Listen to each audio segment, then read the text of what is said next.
चतुर्भुज जगन्नाथ कंठ शोभित कौस्तुभा।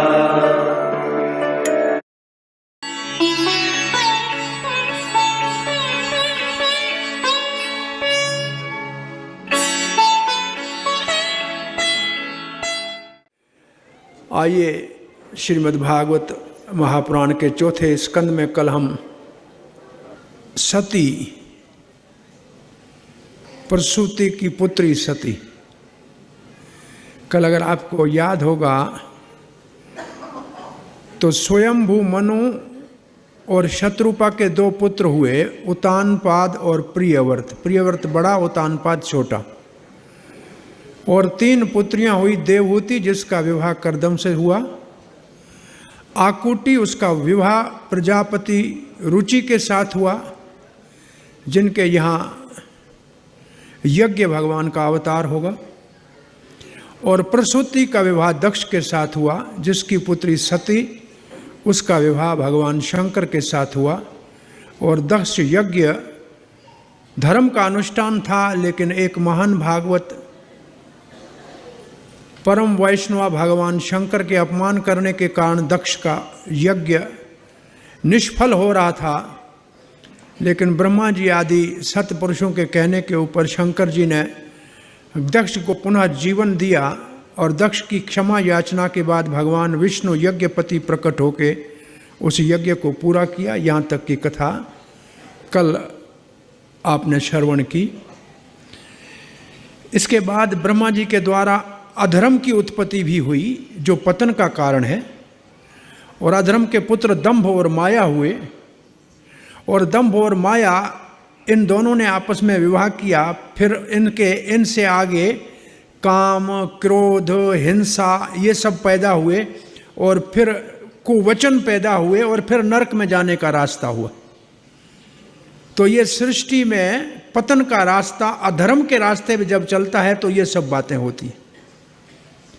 इसके बाद कथा आती है कि उतानपाद महाराज, जो स्वयंभू मनु के छोटे पुत्र थे, बड़े पुत्र तो नारद के आश्रम में चले गए और साधु बन गए और कह रहे थे मैं राज नहीं करूंगा। तो छोटे पुत्र उतानपाद को राजा बनाया।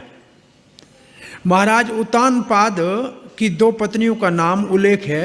एक का नाम बड़ी का सुनीति, उसका मतलब जो नीति मर्यादा में रहे। और छोटी पत्नी का नाम सुरुचि, मतलब मनमानी करे। और जो सुरुचि थी वो बहुत ज्यादा राजा को प्रिय थी। सुनीति के पुत्र का नाम था ध्रुव। ध्रुव का मतलब होता है अटल, सदा रहने वाला। और सुरुचि के पुत्र का नाम था उत्तम। वो तत्कालीन होता है, कुछ समय के लिए रहता है। तो ये इस परिवार की बात, राज परिवार की बात करके फिर कथा ऐसे आती है कि एक दिन छोटा 5 वर्ष का ध्रुव महाराज अपने पिता उतानपाद की गोद में चढ़ने के लिए आगे बढ़ा। सुरुचि महाराज के साथ बैठी हुई थी। उसने रोक दिया, तुम इस गोद में नहीं बैठ सकते। तुम उत्तराधिकारी बन के इस सिंहासन के ऊपर भी नहीं बैठ सकते। हाँ, अगर तुम्हें यहां बैठना है तो जाओ भगवान की आराधना करो और मेरे गर्भ से जन्म लो, मेरा पुत्र बनोगे तब यहां बैठ सकोगे। सुरुचि ने पहली बात बहुत अच्छी कही, भगवान की आराधना करो। लेकिन भगवान की आराधना करने के बाद भी किसी के गर्भ में आने पड़ेगा, ये भगवान की आराधना का अपमान हो गया। ये सुरुचि के द्वारा अपमान हो गया। भगवान की आराधना के बाद किसी के गर्भ में क्यों जाना पड़ेगा? लेकिन ध्रुव महाराज क्षत्रिय था, बच्चा था छोटा, लेकिन बहुत दुख हुआ। आंखों से आंसू और गर्म सांस लेता हुआ दुखी होकर अपनी मां के पास चला गया। और मां को पहले ही समाचार दासियों ने दे दिया था कि आपके पुत्र का अपमान हुआ। और वो रो रही थी, क्या कर सकती हूं, बड़ी रानी मैं हूं, लेकिन राजा मुझे सम्मान नहीं देता। लेकिन ध्रुव को देखा तो कहा, बेटा तेरी मां ने, जो तेरी मौसी ने जो कहा है सच कहा है। भगवान ही सबकी इच्छा पूरी करता है, संसार में कोई नहीं कर सकता। और तुम्हें भगवान के पास जाना ही चाहिए, लेकिन जाने से पहले एक बात का ध्यान रखना। ये सुनीति की शिक्षा बहुत अच्छी है, ये माताएं अपने बच्चों को शिक्षा दें तो घरों में बहुत सुख शांति रहेगी। सुनीति ने कहा, जा रहे हो भगवान की पूजा करने, भगवान को पाने के लिए, और मन में अपनी माँ जिसने तुम्हारे को दुर्वचन कहे हैं उसके लिए द्वेष लेकर जाओगे तो भगवान नहीं मिलेगा। अगर उसके लिए द्वेष ले जाओगे तो भगवान नहीं मिलेगा। उसके लिए बुरा विचार निकाल दो और ठीक है तुम बन जाओ, क्योंकि भगवान ही अब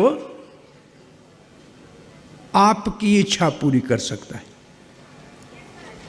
ध्रुव महाराज ने अपनी माता के वचनों को सुना और निर्णय लिया और डिटर्मिनेशन के साथ, बड़े संकल्प के साथ वन के लिए रवाना हो गए। छोटे बालक,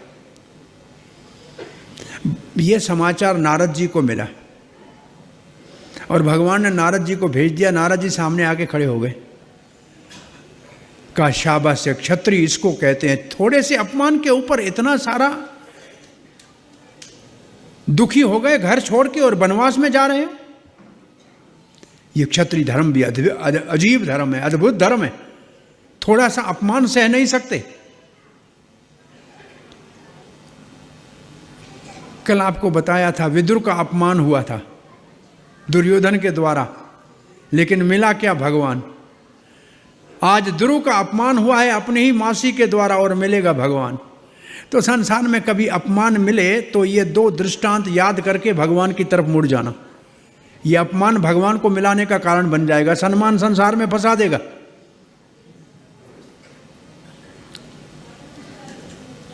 ध्रुव महाराज को नारद ने कहा, आप कहाँ जा रहे हो? वन में छोटे बच्चे हो, ये जो ध्यान करना, एकाग्र मन को चित्त करना और चारों ओर हिंसक पशु हैं उसके बीच में आप तपस्या करोगे? बड़े बड़े राजाओं को कई साल तपस्या के बाद भगवान नहीं मिलता है। आप बड़े हो जाओ तब ये प्रयास करना। अब तुम्हारे पिता को मैं समझा देता हूं, चलो वापस।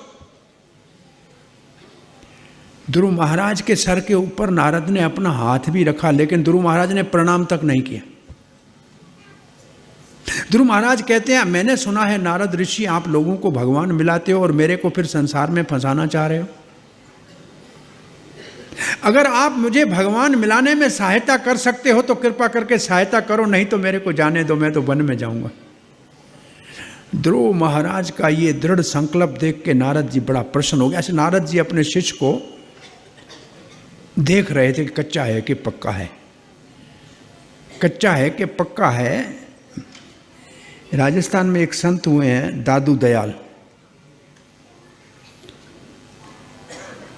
एक पुलिस वाला पुलिस नौकरी से रिटायर हुआ। उसने कहा पुलिस की नौकरी में कितने ही कभी चोर को पकड़ना पड़ता है और कभी गलती से सही आदमी पकड़ा आ जाता है, किसी को मारना पड़ता है। अब रिटायर हुए हैं तो किसी गुरु का शरण लेके भगवान का भजन करें। तो पता लगा ये दादू दयाल बड़ा संत अच्छा है, इसके पास चले जाऊं। घोड़े के ऊपर चढ़ के दादू दयाल के गांव जा रहा है। गांव के बाहर एक गंजा आदमी सामने आया। पहले तो उसे सर के ऊपर जोर से मारा, बोला पहला गंजे को देखेगा तो काम नहीं सिद्ध होता है, तू कहाँ से सामने आ गया? जोर से मार दिया गंजे। और फिर पूछा दादू दयाल महाराज कहाँ रहते हैं? तो उस व्यक्ति ने कहा आगे कुटिया महाराज की है, सामने जो है। ये घोड़े से उतरा, अंदर कुटिया में गया। लोग बैठे थे सत्संग के लिए। थोड़ी देर के बाद सत्संग करने के लिए वही जिसके सर के ऊपर जोर से मारा था वही दादू दयाल आके बैठा। अब ये पुलिस वाला कह रहा है मैं घर से निकला था गुरु करने के लिए और गुरु को पहचाना नहीं, मिलने से पहले ही सर के ऊपर मार दिया। बेचारा लज्जा में बैठा। सत्संग पूरा हुआ, सब लोग उठे, प्रणाम करके गए। ये गया, जाके प्रणाम किया, बोला गुरुदेव मुझसे अपराध हो गया, मैं आपको पहचान नहीं पाया, मैंने आपको रास्ते में सर के ऊपर मार दिया। और गुरु हंसने लगे। बोला मटका बाजार में मिट्टी का लेते हैं, बजा के लेते हैं, तू गुरु लेने आया, बजा के लिया ना। पक्का है ना, कच्चा तो नहीं है। तो नारद जी ने पका के देखा कि ये शिष्य पक्का है। और तब नारद जी ने कहा कि देखो साक्षात भगवान के रूप का वर्णन किया कि चतुर्भुज में है, सांवले है, सर के ऊपर सुंदर मुकुट पहना हुआ है, यहाँ श्रीवत्स का चिन्ह है, और पीला पीतांबर पहना हुआ है, उस भगवान का आप मूर्ति बनाकर, उसका विग्रह बनाकर, किसी चीज़ का भी उसकी पूजा करना, और आप यहाँ से जाओ मधुबन, जमुना जी के किनारे पे 3 बार स्नान करना, और उसके बाद एक मंत्र आपको देता हूँ, इस मंत्र का उच्चारण करना ध्यान में बैठ के, और इस मंत्र का उच्चारण करना। ये 12 अक्षर का मंत्र है। ओम नमो भगवते वासुदेवाय।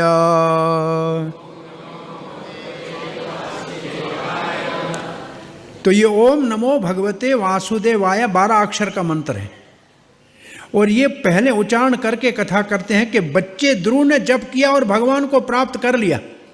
इसका मतलब कि हम अगर इस मंत्र का जप करते हैं तो बच्चे बन के भगवान के प्रार्थना करते हैं कि अब आपको जो हमसे कहलाना है कहला लो, और लोगों के हृदय में भगवान बैठा है वो जागृत हो जाए, भक्ति जागृत हो जाए। तो ये 12 अक्षर का मंत्र दिया, और नारद जी आशीर्वाद दे के यहाँ से नारद जी चले गए महाराज उतानपाद के पास। उतानपाद महाराज को देखा कि दुखी है। महाराज दुखी क्यों? बोला मेरा फूल जैसा बच्चा कहाँ वन में भटकता होगा, और मैं कैसे इस मेरी स्त्री के बस में हो गया, और पुत्र को घर से जाने दे दिया, जंगल में कोई उसको शेर भेड़िया खा गया होगा, कितना मैं निर्दयी हूँ। नारद ने कहा उसकी चिंता मत करो, वो भगवान की भक्ति कर रहा है, वो आपका नाम पूरे विश्व में विख्यात करेगा, वो आपके कुल की कीर्ति बढ़ाने वाला होगा, आप उसकी चिंता मत करो। और यहाँ ध्रुव महाराज ने मधुबन में जाकर भगवान का विग्रह बनाया, जमुना में स्नान किया, और ध्यान में बैठा मंत्र का उच्चारण करने लगा। पहले महीने में हर 3 दिन में कुछ फल फूल खा लेता था, दूसरे महीने में 6 दिन के बाद पत्ते सूखे खा लेता था, तीसरे महीने में केवल इतना प्राणायाम पक्का हो गया कि जल पिया, और चौथे महीने में केवल सांस लेता था हर 12 दिन के बाद। 5वें महीने में सांस बंद कर दिया, सारे अपने शरीर के 9 द्वारों को बंद कर दिया, और उसने अपनी ऊर्जा को भगवान की ऊर्जा के साथ मिला दिया। प्रभुपाद जी इसके तात्पर्य में लिखते हैं कि एक भी भक्त कृष्ण भावना भावित हो तो पूरे विश्व को कृष्ण भावना भावित कर सकता है, एक भक्त भी ऐसा हो। और प्रभुपाद ने जब ये लिखा तो उसका उदाहरण स्वयं श्रील प्रभुपाद जी हैं कि अकेले एक थे और पूरे विश्व में कृष्ण भावना अमृत को ऐसे स्थापित कर दिया। एक शुद्ध भक्त भी हो तो पूरे विश्व की चेतना को परिवर्तित कर सकता है। और सारे देवताओं का, अरे ध्रुव महाराज सांस नहीं ले रहा है तो देवताओं का सांस बंद हो गया, घुटन होने लगे। देवता भगवान नारायण के पास गए, हे महाराज ये उतानपाद का बेटा घोर तपस्या कर रहा है और हमारा सांस लेना मुश्किल हो गया। भगवान का चिंता मत करो, उसकी घोर तपस्या और उसका निर्णय इतना पक्का है कि मैं जाके अब उसको इस तपस्या से मुक्त करता हूं। भगवान गरुड़ के ऊपर चढ़े और उन्हीं देवताओं के सामने से देखते हुए मधुबन में आए जहां ध्रुव महाराज तपस्या कर रहे थे। भगवान श्री कृष्ण चैतन्य महाप्रभु 100 बार इस ध्रुव चरित्र को तोटा गोपीनाथ में बैठकर गदाधर जी से सुना, 100 बार इसी चरित्र को सुना।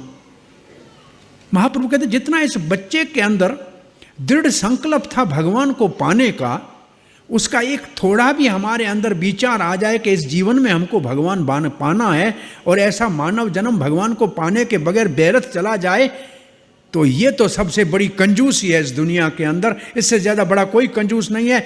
दुर्लभ मानव जन्म मिला है जिसमें नर के देह में नारायण को प्राप्त किया जा सकता है, उसको भूल के संसार के पीछे लगे हुए हैं। इसको कहते हैं कंजूस। तो ध्रुव महाराज के पास भगवान नारायण आए, सामने खड़े हो गए। ध्रुव महाराज ध्यान में बैठे हैं, भगवान मुस्कुराए के मुझे याद कर रहे हैं, मुझे देख रहे हैं, मुझे पुकार रहे हैं और मैं सामने खड़ा हूँ, ये आंखें बंद करके बैठा हुआ है। तो भगवान ने क्या किया, अंदर में जो दर्शन ध्रुव को हो रहा था उसको छुपा दिया। ध्रुव छटपटा के आंखें खोली तो सामने वही देखा जो अंदर देख रहे थे। जो अंदर में दर्शन हो रहा था वही सामने भगवान खड़े थे। ध्रुव महाराज भगवान के सामने दंडवत प्रणाम करके उनके चरणों में गिर पड़े, आंखों के प्यालों से भगवान के रूप माधुरी को पीने लगे और मुख से उनके चरणों को चाटने लगे। और ध्रुव महाराज ऐसे आनंदित हो गए, मन में आया कि मैं भगवान की प्रार्थना करूं, लेकिन प्रार्थना करने के लिए शब्द नहीं थे। भगवान ध्रुव के हृदय की बात को जानकर अपने शंख को उसके कपोल की लगाया। जैसे भगवान का शंख ध्रुव के कपोल के ऊपर लगा, ध्रुव के मुख से धारावाहिक भगवान की प्रार्थना प्रकट हो गई। और भगवान की अद्भुत ध्रुव महाराज की प्रार्थनाओं में ध्रुव महाराज एक प्रार्थना में मुख्य बात कहता है कि भगवान आपके भक्तों का संग मिले, बस आपके भक्तों का संग मिलेगा, आपका सत्संग मिलेगा, उनसे आपका सत्संग सुनूंगा तो आपका कभी विस्मृति नहीं होगी। और मैं कहाँ अपने पिता और पितामह ब्रह्मा जी से बड़े राज को प्राप्त करने के लिए इतनी बड़ी घोर तपस्या कर रहा था, लेकिन आज आपका दर्शन हो गया तो वो सब कुछ मुझे तुच्छ लग रहा है। वो तो मांगना ही मूर्खता है। जैसे किसी को राजा प्रसन्न होकर कहे कि कुछ मांग लो और मांगने वाला राजा को कहे कि आधा डजन केला दिला दो, तो ये मूर्ख हुआ कि नहीं हुआ? भगवान आपको पाने के बाद भी संसार मांगना कितनी मूर्खता हो जाएगी।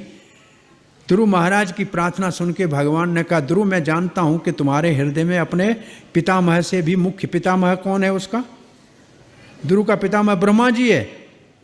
ब्रह्मा जी से भी आप महान राज्य चाहते हो। मैं आपकी तपस्या से संतुष्ट हुआ। 36,000 साल तक तो धरती के ऊपर राज करना, और आप बूढ़े नहीं होंगे, जवान रहे हुए। आपको लिखा है कि आपकी इंद्रियां कभी स्थल नहीं होंगी।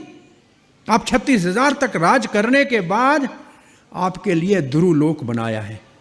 वो मेरा लोक है, उसमें क्षीर सागर है, वो श्वेत द्वीप है, और वहां जाने वाला कभी वापस पृथ्वी पर नहीं आता। जब प्रलय होती है तो भी ध्रुवलोक का नाश नहीं होता है, और ध्रुवलोक के चारों ओर सप्त ऋषि परिक्रमा करते रहते हैं। ये लोक आपको प्राप्त होगा, वहां आप रहना। भगवान ने, ध्रुव महाराज ने कहा मुझे कुछ नहीं चाहिए, लेकिन भगवान ने कहा कि तपस्या करने वाले को, इच्छा करके आने वाले को भगवान इच्छा पूरी करते हैं, लेकिन इच्छा पूरी करते करते उसकी इच्छा को इतनी पवित्र कर देते हैं, इतनी पवित्र कर देते हैं कि उसकी इच्छा ही समाप्त हो जाती है और उसके हृदय में भक्ति जागृत हो जाती है। लेकिन फिर भगवान उसकी इच्छा पूरी करके उसको वो देते हैं, लेकिन फिर उसको वो भोग नहीं करता है, उसको वो सेवा में उपयोग में लाता है। ये है भगवान के दिए हुए वरदान और देवता के दिए हुए वरदान में अंतर। देवता वरदान देता है, जो आप पूजा करोगे उतना आपको वरदान दे देगा, फिर उससे आपका लाभ हो हानि हो उससे देवता जिम्मेवार नहीं है। लेकिन भगवान आपकी इच्छा पूरी करने से पहले आप इच्छा को पवित्र कर देंगे, और वही देंगे जो आपके हित के लिए है। हम उदाहरण कभी देखें इस बात को समझाने के लिए। छोटा बच्चा आपका है और जनवरी का महीना है, नाक से पानी बह रहा है, 7 साल का बच्चा आपका है, और उसकी जेब में 50 रुपया है। वो आइसक्रीम पार्लर के पास चला जाए कि आइसक्रीम दे दो, तो देगा कि नहीं देगा दुकानदार? हाँ, उसको चिंता होगी कि इसको खांसी हो रही है, इसके नाक से पानी आ रहा है, ये आइसक्रीम खाएगा तो नमूनिया हो जाएगी, चिंता करेगा? दे देगा ना। अगर वो अपने पिताजी को कहे कि मेरे को आइसक्रीम खिलाओ, तो पिताजी खिलाएगा? क्या कहेगा? दवाई पियो, काढ़ा पीना पड़ेगा। तो कौन बच्चे का हित कौन चाह रहा है? पिताजी के आइसक्रीम वाला? तो ऐसे देवता से आप पूजा करके कुछ मांगो तो वो दे देंगे, अब उससे आपका क्या होगा? आप जिम्मेवार हो। लेकिन भगवान से मांगोगे तो वो पिता है, कहेगा अभी नहीं दूंगा, अभी काढ़ा पियो, लेकिन मई जून के अंदर आइसक्रीम का पूरा खोखा ला के रख दूंगा, जितनी चाहे उतनी खाना, लेकिन जब जरूरत है तब खाना। तो इच्छा को पूर्ति कर, इच्छा पूर्ति तो भगवान भी करते हैं, उनका नाम ही, भगवान का नाम क्या है? भक्त वांछा पूरी करे यही कृष्ण कृत्य। उसका और कोई काम ही नहीं है भगवान का, अपने भक्तों की इच्छा ही पूरी करते हैं। ऐसे भगवान श्री चैतन्य महाप्रभु ने वासुदेव दत्त को कहा था कि कृष्ण को और कोई काम नहीं है, अपने भक्तों की इच्छा पूरी करते रहते हैं। लेकिन इच्छा करना तो आनी चाहिए ना। इच्छा क्या करनी चाहिए? तो ध्रुव महाराज की भगवान ने इच्छा पूरी की, भगवान यहां से चले गए, और ध्रुव महाराज इच्छा पूरी होने के बाद भी असंतुष्ट थे। तो विदुर जी ने पूछा मैत्रेय जी से कि उसकी इच्छा पूरी हो गई, 5 वर्ष का बालक था, भगवान की प्राप्ति हो गई, कितना बड़ी आश्चर्य की बात है। फिर वो संतुष्ट क्यों नहीं था? बोला संतुष्ट इसलिए नहीं था कि कहाँ मैं संसारी राज की इच्छा के लिए आ गया था, और भगवान को पाने के बाद भी मेरे मन में ये देवता लोग हैं ना, ये मेरे को वैकुंठ भगवान ने दे दिया, इस ब्रह्मांड के अंदर वैकुंठ दे दिया। वो देवताओं ने मेरी बुद्धि को भ्रमित कर दिया और मैंने संसार मांग लिया। और अन्य पुराणों में लिखा है कि नारद जी ध्रुव महाराज को देखने के लिए ध्रुव लोक में गए तो ध्रुव की आंखों से आंसू बह रहे हैं। नारद ने बोला बेटा पुत्र, इतना सुंदर आपको लोक मिला है, आंखों से आंसू बह रहे हैं, क्या बात है, किस बात का दुख है? बोला गुरुदेव, आप जैसा गुरु मिला, साक्षात भगवान मिला, और मैंने फिर भी राज मांग के मूर्खता कर ली। मुझे हीरा मिला और मैं कांच के टुकड़े मांग के खुश हो गया, इसलिए अभी तक मेरा दिल दुख रहा है, मैं अभी तक संतुष्ट नहीं हूं। आज भी ध्रुव महाराज ध्रुवलोक में बैठे हैं। अब ध्रुव महाराज जब वापस आने लगे तो उत्तानपाद महाराज अपने दोनों रानियों, अपने पुत्र उत्तम को लेके रथ के ऊपर चढ़ के उसके स्वागत करने के लिए जैसे वन से बाहर आए, महाराज ने गोद में ध्रुव महाराज को ले लिया, सर को सूंघ लिया। ध्रुव महाराज ने अपनी माता सुरुचि के चरणों में प्रणाम किया। ऐसे आज ध्रुव बदल गया था। भगवान मिलने के बाद हृदय से ईर्ष्या और द्वेष चला गया था, और सुरुचि ने उठाया और आंखों से, सुरुचि की आंखों में भी आंसू थे, पुत्र को गोद में ले लिया। और सुनीति माता ने तो अपने बेटे को जब आलिंगन किया तो आंखों से आंसू और स्तन से दूध की धारा निकल आई, और बच्चे सारे का अभिषेक हो गया।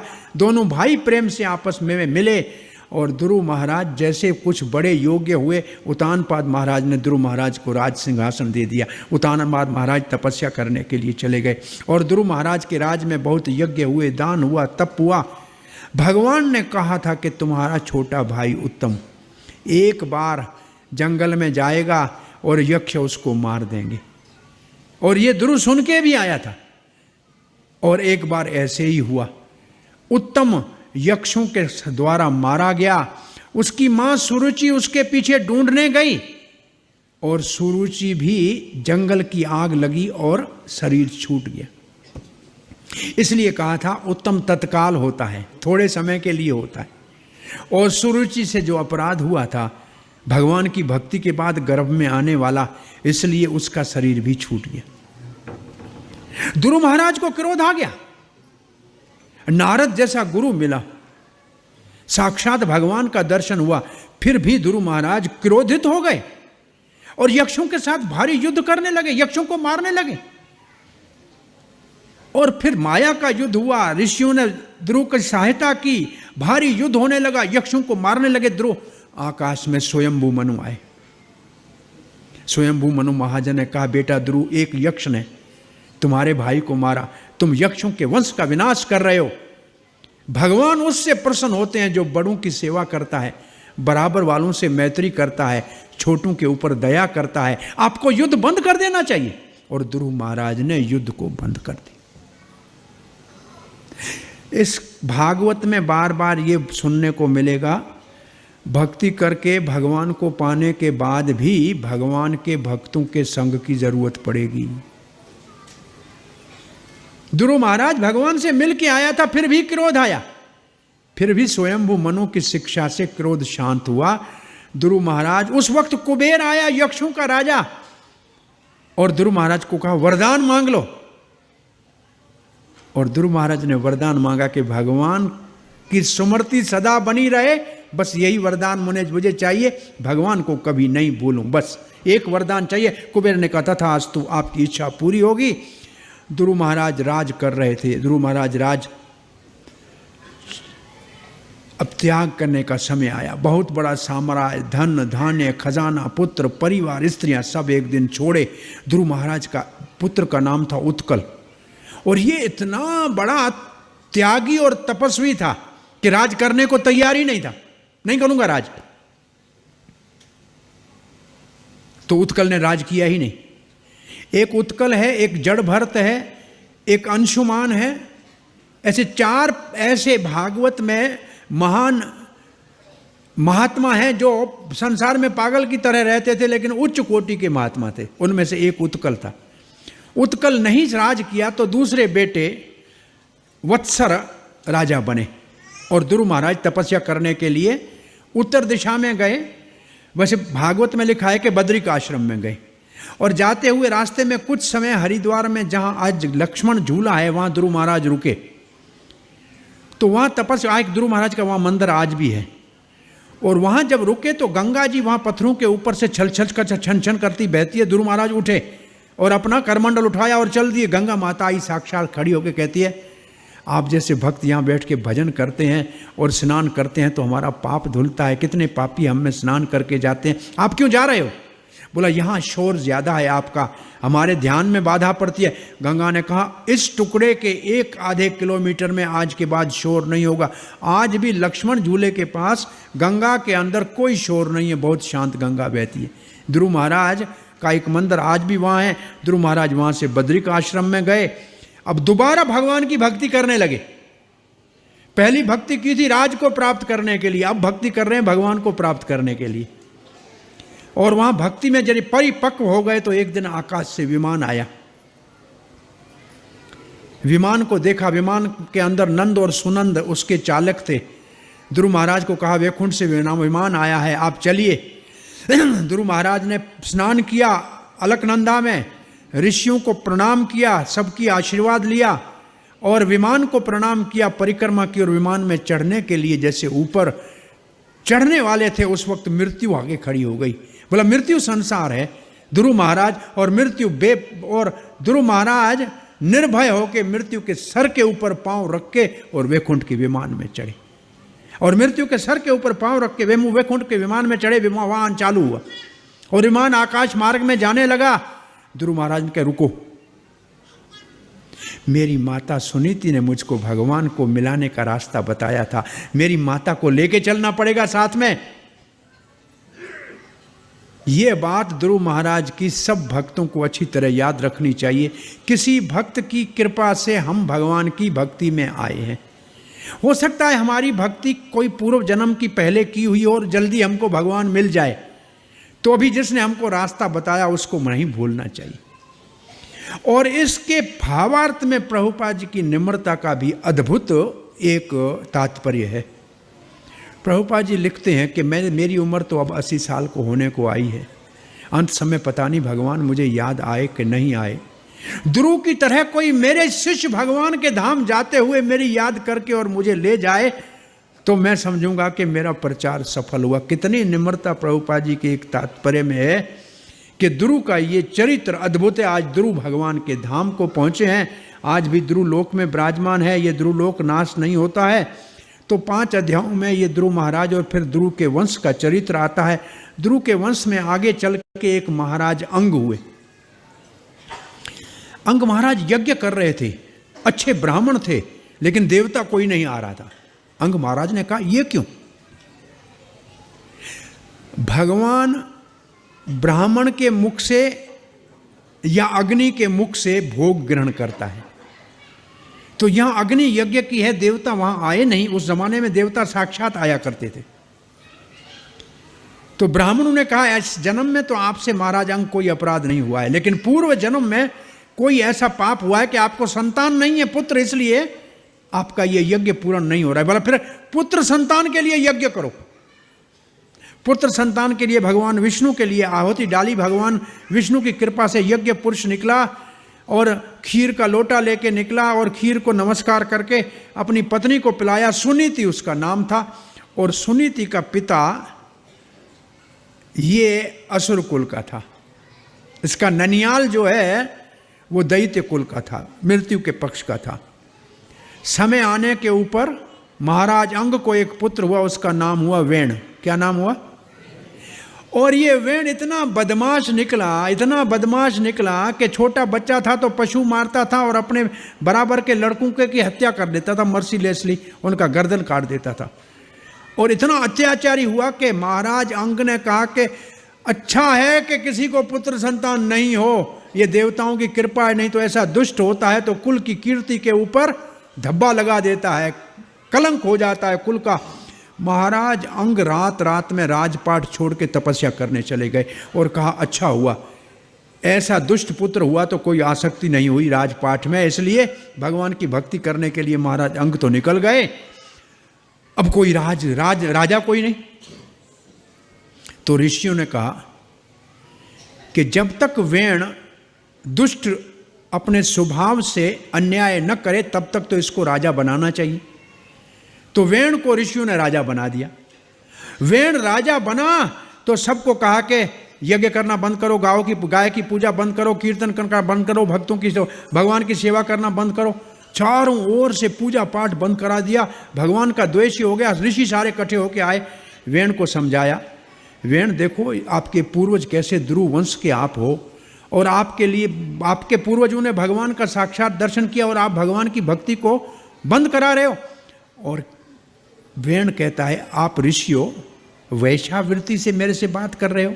आपको मालूम नहीं है कि भगवान राजा के अंदर प्रवेश करता है, राजा में अंश होता है? अरे ऋषियों ने कहा, राजा में भगवान का अंश तो होता है। बोला, फिर मैं भगवान हूं ना, फिर आप मेरी बात मानो ना। ऋषियों ने कहा कि ये लातों के भूत बातों से नहीं मानेंगे, और ऋषियों ने होंकार की, वाह, और तब तक वेण का शरीर छूट गया, वेण मर गया। ऋषियों में यह सामर्थ्य था, किसी को राज पे बिठा सकते थे तो राज से उतारने का भी उनमें सामर्थ्य था। आज वेण का शरीर छूट गया। सुनीति ने वेण के शरीर को औषधियों में रख दिया। ऋषि तो राज करना नहीं था, चले गए तपस्या करने। फिर राज में अराजकता हो गई। अराजकता हो गई तो अब राजा किसको बनाए? तो कहा, ध्रुव के वंश का नाश नहीं होना चाहिए। और वेण के शरीर का मंथन किया। वो वेण का मृतिक शरीर के टांगों का मंथन किया तो अंदर से काला कलूटा एक पुरुष निकला। कहा, क्या करूं? बोला, निषेध, बैठ जाओ, निषाद। वो निषाद राज, वो निषाद वंश शुरू हुआ। जो पाप था वेण से, वेण का पाप निषाद के रूप में निकला। फिर सीधे हाथ का मंथन किया, भगवान का अवतार पृथु महाराज प्रकट हुए। उल्टे हाथ का मंथन किया तो अर्ची लक्ष्मी स्वरूपा प्रकट हुई। ये बिना माता पिता के अयुनिज पृथु और अर्ची का प्रकट्य हुआ। ये वेण के शरीर के मंथन से हुआ।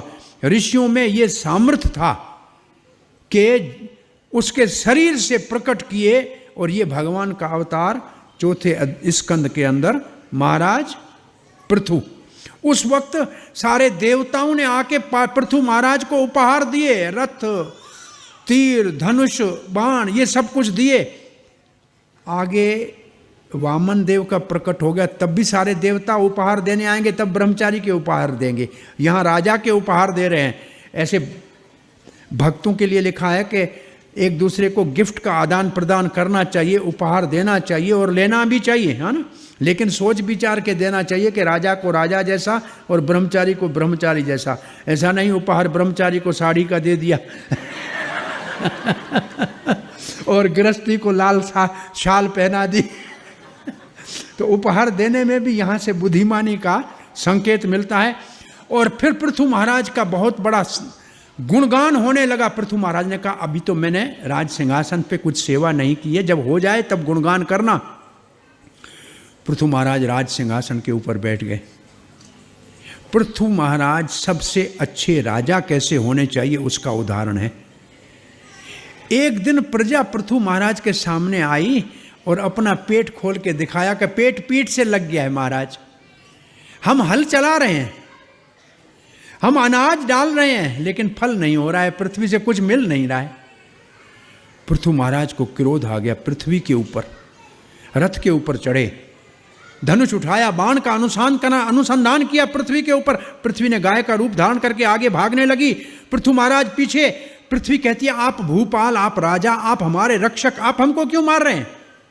राजा ने कहा, ये प्रजा मेरी संतान है, इसको आप भोजन क्यों नहीं दे रही, इसके लिए उत्पादन क्यों नहीं कर रही है? पृथ्वी ने कहा, महाराज, वेण जैसे दुष्ट राजा जब पृथ्वी के ऊपर राज करते हैं तब मैंने अपनी सारी औषधियाँ और बीज छुपा दिया है। इससे संकेत ये मिलता है, अगर राजा दुष्ट हो, अधर्मी हो, तो चीज़ों के भाव बढ़ते हैं, और पृथ्वी से प्रयास करने से भी अन्न का उत्पादन नहीं होता है। और फिर पृथ्वी देवी ने कहा, महाराज, आप अब धर्मात्मा राजा हो, मैं गाय के रूप में हूं तो कोई बछड़ा बनाओ।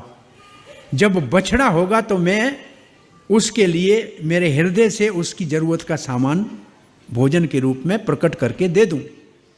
ये बछड़े की बात जब याद आती है तो भगवत गीता के महात्म का श्लोक याद आता है। सर्व उपनिषदो गावो दोग्धा गोपाल नंदनः पार्थो वत्स सुधीर भोक्ता गीतामृतम महत्। सारे अगर वेद शास्त्र गाय का रूप धारण कर लें तो उसका सबसे उत्तम सबसे जिसको कहा जाए रतन है दूध। दूध रतन है, लेकिन दूध निकालने तो आना चाहिए ना। गाय खड़ी है, दूध निकालने नहीं आता है तो क्या करेंगे? आपको मत मालूम है ये लड़की को क्या कहते हैं संस्कृत में? दुहितर। लड़की को संस्कृत में कहते हैं दुहितर, इसका मतलब दुहने वाली। अंग्रेजी में वो हो गया डाटर, वही दुहितर डाटर हुआ है।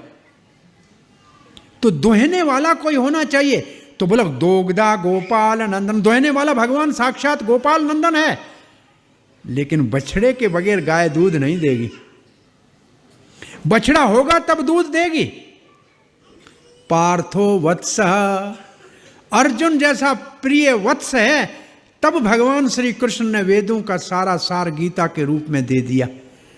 तो बछड़े के लिए, इसलिए गीता को समझने के लिए जब तक भक्ति के भाव हृदय में नहीं उत्पन्न होंगे तब तक उसका रहस्य प्रकट नहीं होगा। चाहे कितना भी विद्वान हो, संस्कृत से उसका कितना भी पदछेद करे, लेकिन उसके अंदर से अमृत नहीं मिलेगा, गीता अमृत नहीं मिलेगा। वो तो कोई भक्त वत्सल है भगवान, किसी को बछड़ा बनना पड़ेगा। तो यहाँ गौ माता के रूप में पृथ्वी कहती है बछड़ा बनाओ। तो इंद्र को बछड़ा बना के देवताओं के लिए भोजन की सामग्री, स्वयंभू मनु को बछड़ा बनाया मानव के लिए सामग्री, शेर को बछड़ा बनाकर सारे पशुओं के लिए सामग्री, और ऐसे सांप के लिए भी सामग्री। जितने प्राणी हैं उन सब के लिए भोजन की व्यवस्था पृथु महाराज ने की। तो केवल मानव ही प्रजा नहीं है, पशु पक्षी पेड़ पौधे ये सब प्रजा है। और उसके बाद पृथु महाराज पहले राजा हैं जिन्होंने धरती को समतल किया। और वर्ण आश्रम विभाजन से, ब्राह्मण शिक्षा से, क्षत्रिय रक्षा से, वैश्य गौरक्षा, वाणिज्य और कृषि। देखो ये भी ध्यान से देखना चाहिए। 3 शब्द है भगवत गीता में, क्या है? कृषि, गौरक्षा, वाणिज्य। तो बीच में गौरक्षा रखा है, इसका मतलब क्या है? मुख्य है गौरक्षा।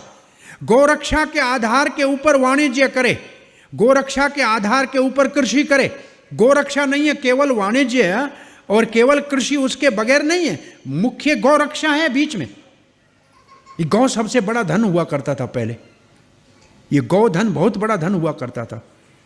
ये चल प्रॉपर्टी हुआ करती थी लोगों की। अब ये समाप्त हो गई। अभी तो आजकल का कारपोरेट बिजनेस में वो कौन एक महात्मा कह रहा था, हायर 1 पे फॉर 2 गेट वर्क फॉर 3। एक आदमी को तनख्वाह रखते हैं, 2 की तनख्वाह देते हैं, 3 का काम लेते हैं, पागल बना देते हैं। आजकल का कारपोरेट वर्ल्ड का तो ये दुनियादारी है। तो ये बिजनेस, कोई बिजनेस में जा ही नहीं रहा है, सब नौकरी करने जा रहे हैं। उत्तम खेती, बढ़ता व्यापार, नीच नौकरी, भीख मांगना, बेकार, ये हमको बचपन में सिखाते थे। उत्तम खेती, बढ़ता व्यापार। सो पृथु महाराज ने ब्राह्मण को शिक्षा से, क्षत्रिय को रक्षा से, वैश्य को गौरक्षा, वाणिज्य कृषि से, और चतुर्थ वर्ण को सेवा करने से, एक जगह रहो प्रेम से, ये व्यवस्था की। और फिर पृथु महाराज 100 अश्वमेध यज्ञ करने के लिए बैठे। ये पृथु महाराज सबकी इच्छा पूरी कर रहे थे। अब 4 शब्द हैं, मैं अभी पहले स्कंद में आते हैं, बोले नहीं थे। आप सब जानते हैं 4 पुरुषार्थ कौन से हैं? धर्म, अर्थ, काम, मोक्ष। तो धर्म काय के लिए होना चाहिए? धर्म का आचरण आदमी क्यों करे?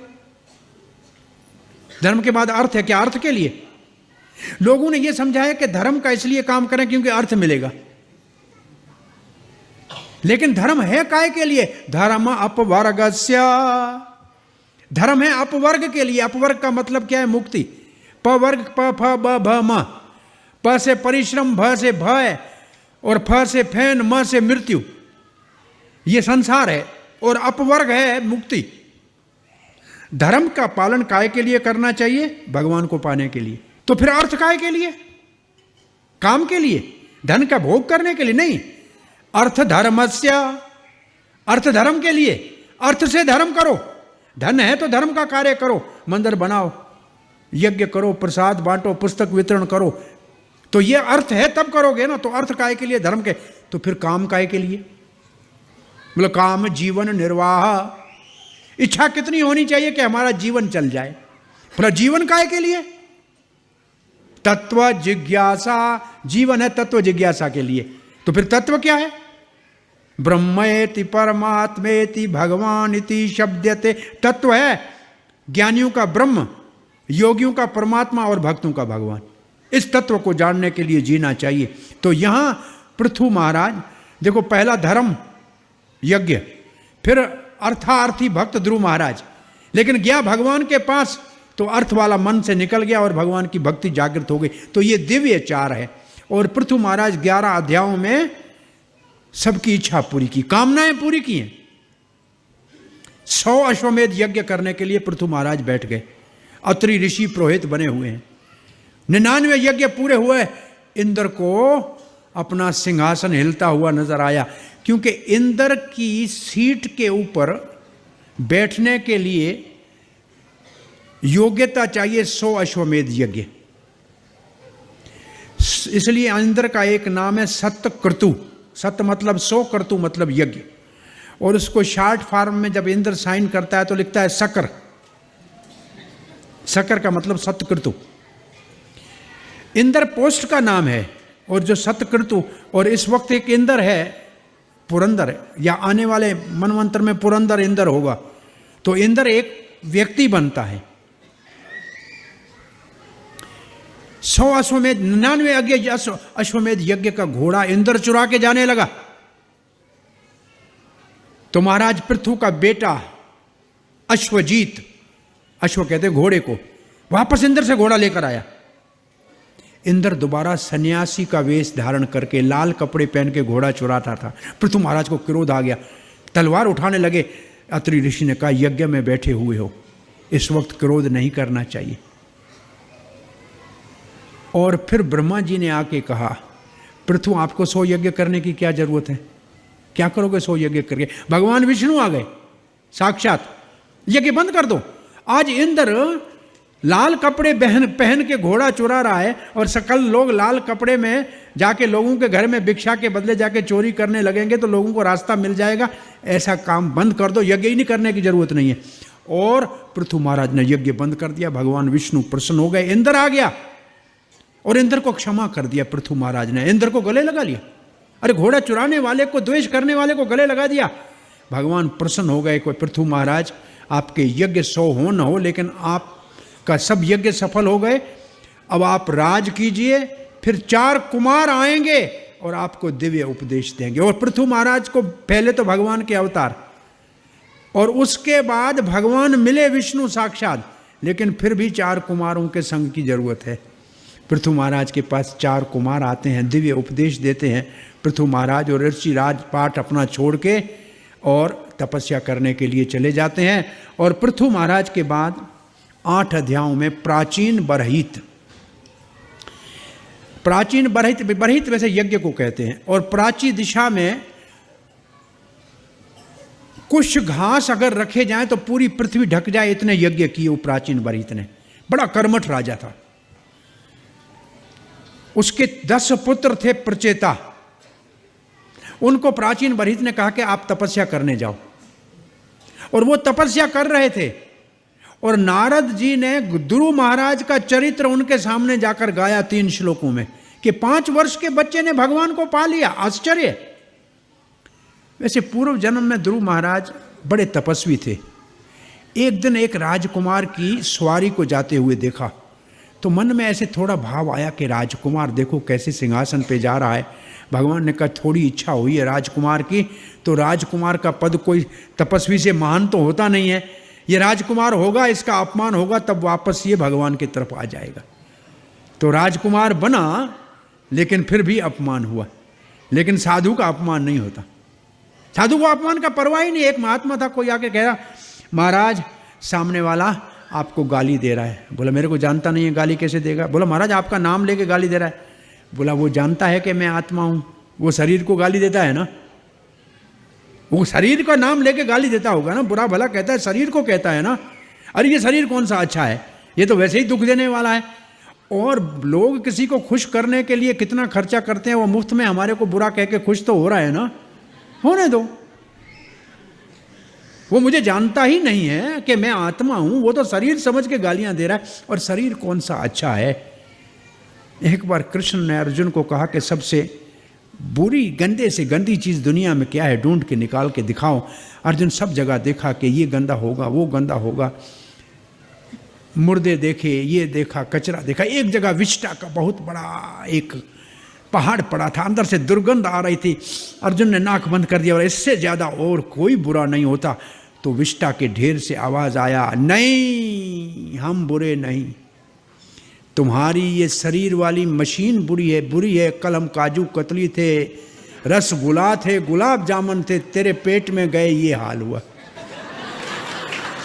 बुरा तुम्हारा ये शरीर है। 5 तत्व का पुतला की ना नाम रखो या बंदा। ये 5 मसाला सबके अंदर एक जैसा है, सबका एक ही मसाले से सब बने हुए हैं। और नाम रखा बंदा का मतलब आदमी। बाहर सूरत सुंदर देखे बाहर सुंदर, अंदर माल भर दिया गंदा। बाहर कारीगर ने कारीगरी की ऊपर फेर दिया रंदा। ये ऊपर चमड़ी का अच्छा सा पोष चढ़ा दिया है और सब चमक रहे हैं, और अंदर कितना कचरा है सबको मालूम है। आंख से कचरा, कान से कचरा, मुंह से कचरा, कचरा ही कचरा, तो अंदर ही भरा पड़ा है ना। फिर महात्मा क्या कहता है, बंदा तो बंदगी, नहीं तो गंदे का गंदा। अगर भगवान का भजन नहीं करता है तो जैसा अंदर कचरा ऐसा बाहर कचरा।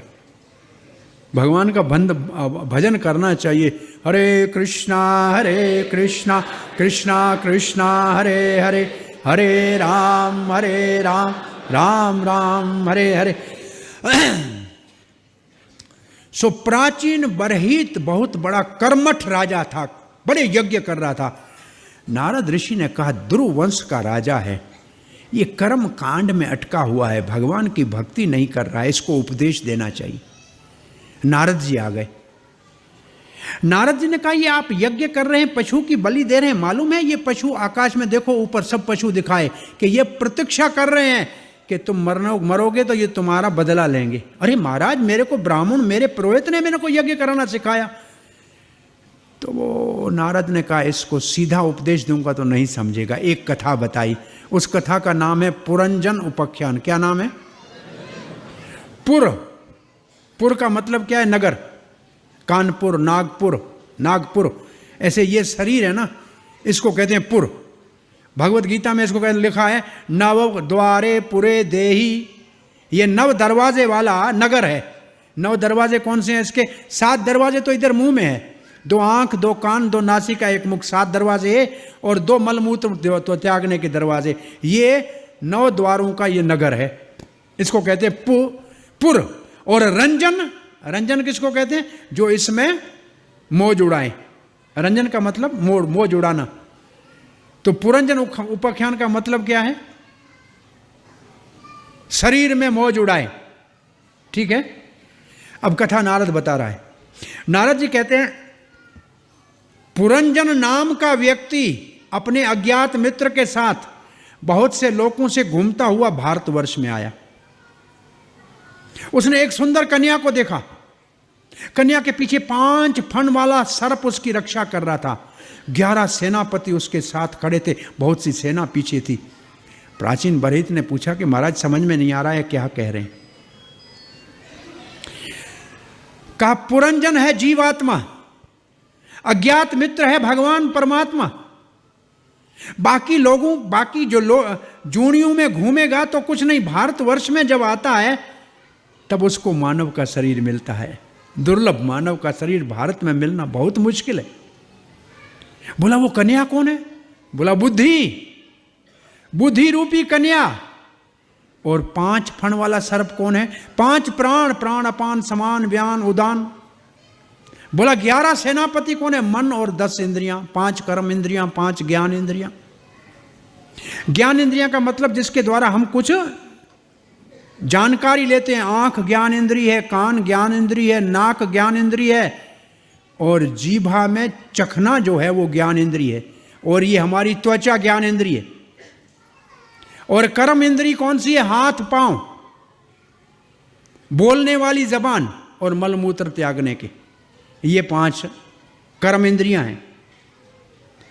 पुरंजन ने उसको प्रस्ताव रखा और उसके साथ विवाह कर लिया। बुद्धि के साथ आत्मा ने तदात्म्य कर लिया, ये पुरंजनी बुद्धि। और फिर आंखों के द्वारे बहुत सीनरी देखने जाए, कान के द्वारे गाना सुनने जाए, मुख के द्वारे गोलगप्पा खाने जाए, तो पुरंजन सब इंद्रियों के द्वारा मौज उड़ाने लगा। एक दिन पुरंजन बाहर से आया नहीं, कहीं कथा में चला गया होगा, तो पुरंजनी नाराज हो गई बुद्धि, कहां चले गए थे, बात नहीं कर रही थी, वो गुस्सा करके सो गई थी। पुरंजन ने हाथ पांव जोड़ के उसको मना लिया। अब कथा में थोड़ा मोड़ आता है। एक काल यवन नाम का राजा है, उसकी कन्या है, उसका नाम है जरा। उसने पुरंजन को कहा मुझसे शादी करो। पुरंजन ने कहा मैं तुमसे शादी नहीं करूंगा। उसने कहा नहीं, मैं तुमसे शादी करूंगी। उसने अपने पिता को कहा काल यवन को मेरे से शादी नहीं कर रहा, विवाह नहीं कर रहा। बोला तेरे को सैनिक देता हूं 360 काले और गोरे, और सेनापति देता हूं तेरे को भय, और परज्वर का शस्त्र देता हूं, जाओ आक्रमण करो। अब काल कन्या ने, अरे फिर पुरंजन कहता है महाराज क्या कह रहे हो, बात समझाओ तो सही, इसका अर्थ क्या है। बोला काल यवन है समय, बहुत बड़ा बलवान, उसकी कन्या जरा है बुढ़ापा, ये सबको कहती है तुमसे शादी करूंगी। ये स्त्री को पुरुष को सबको आगे कहती है तुम मुझके स्वीकार करो। हम कहते भाग भाग, नहीं चाहिए बुढ़ापा। पहले तो 4-5 बाल कान के पास सफेद पहले आते हैं, कान में कहते हैं अब भगवान का भजन कर लो। लेकिन हम इतने होशियार हैं, 2 रुपये वाली काली पूड़ी लगा देते, हुआ चल काला।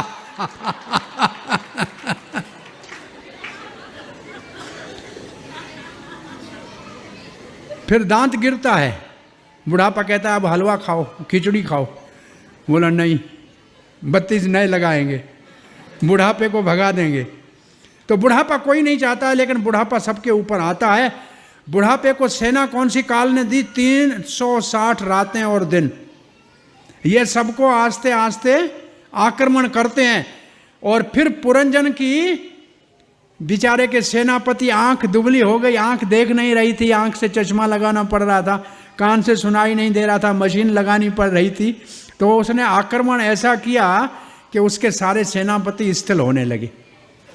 5 फण वाला सर्प थोड़ा सा चला और आखिर में भय नाम के सेनापति ने उसके ऊपर आक्रमण किया, और अंत में पुरज्वर आया और मृत्यु हो गई। मरते समय पुरंजन ने पुरंजनी को याद किया, और मरने के बाद वो जो आदमी था वो स्त्री हो गया, उसका नाम हो गया विदर्भी, और उसका विवाह हुआ मलियाध्वज राजा के साथ।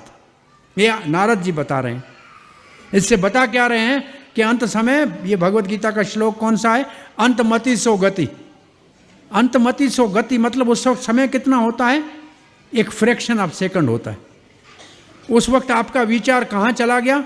अगर जीवन भर भगवान का नाम जपा होगा तो ऐसे भगवान का नाम आएगा, नहीं तो कुछ भक्त आके भगवान का नाम सुनाएंगे, और नहीं तो एक उदाहरण देते हैं कि अंत समय कितना होता है।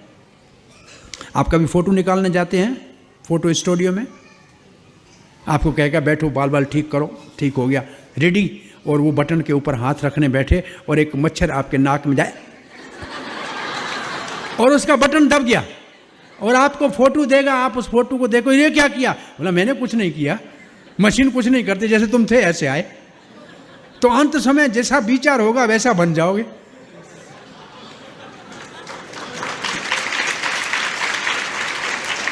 तो अंत समय का कोई, इसलिए अभ्यास करते रहना चाहिए, अभ्यास करते रहना चाहिए। पुरंजनी बुद्धि की बात याद आ रही है। एक राजा की रानी थी,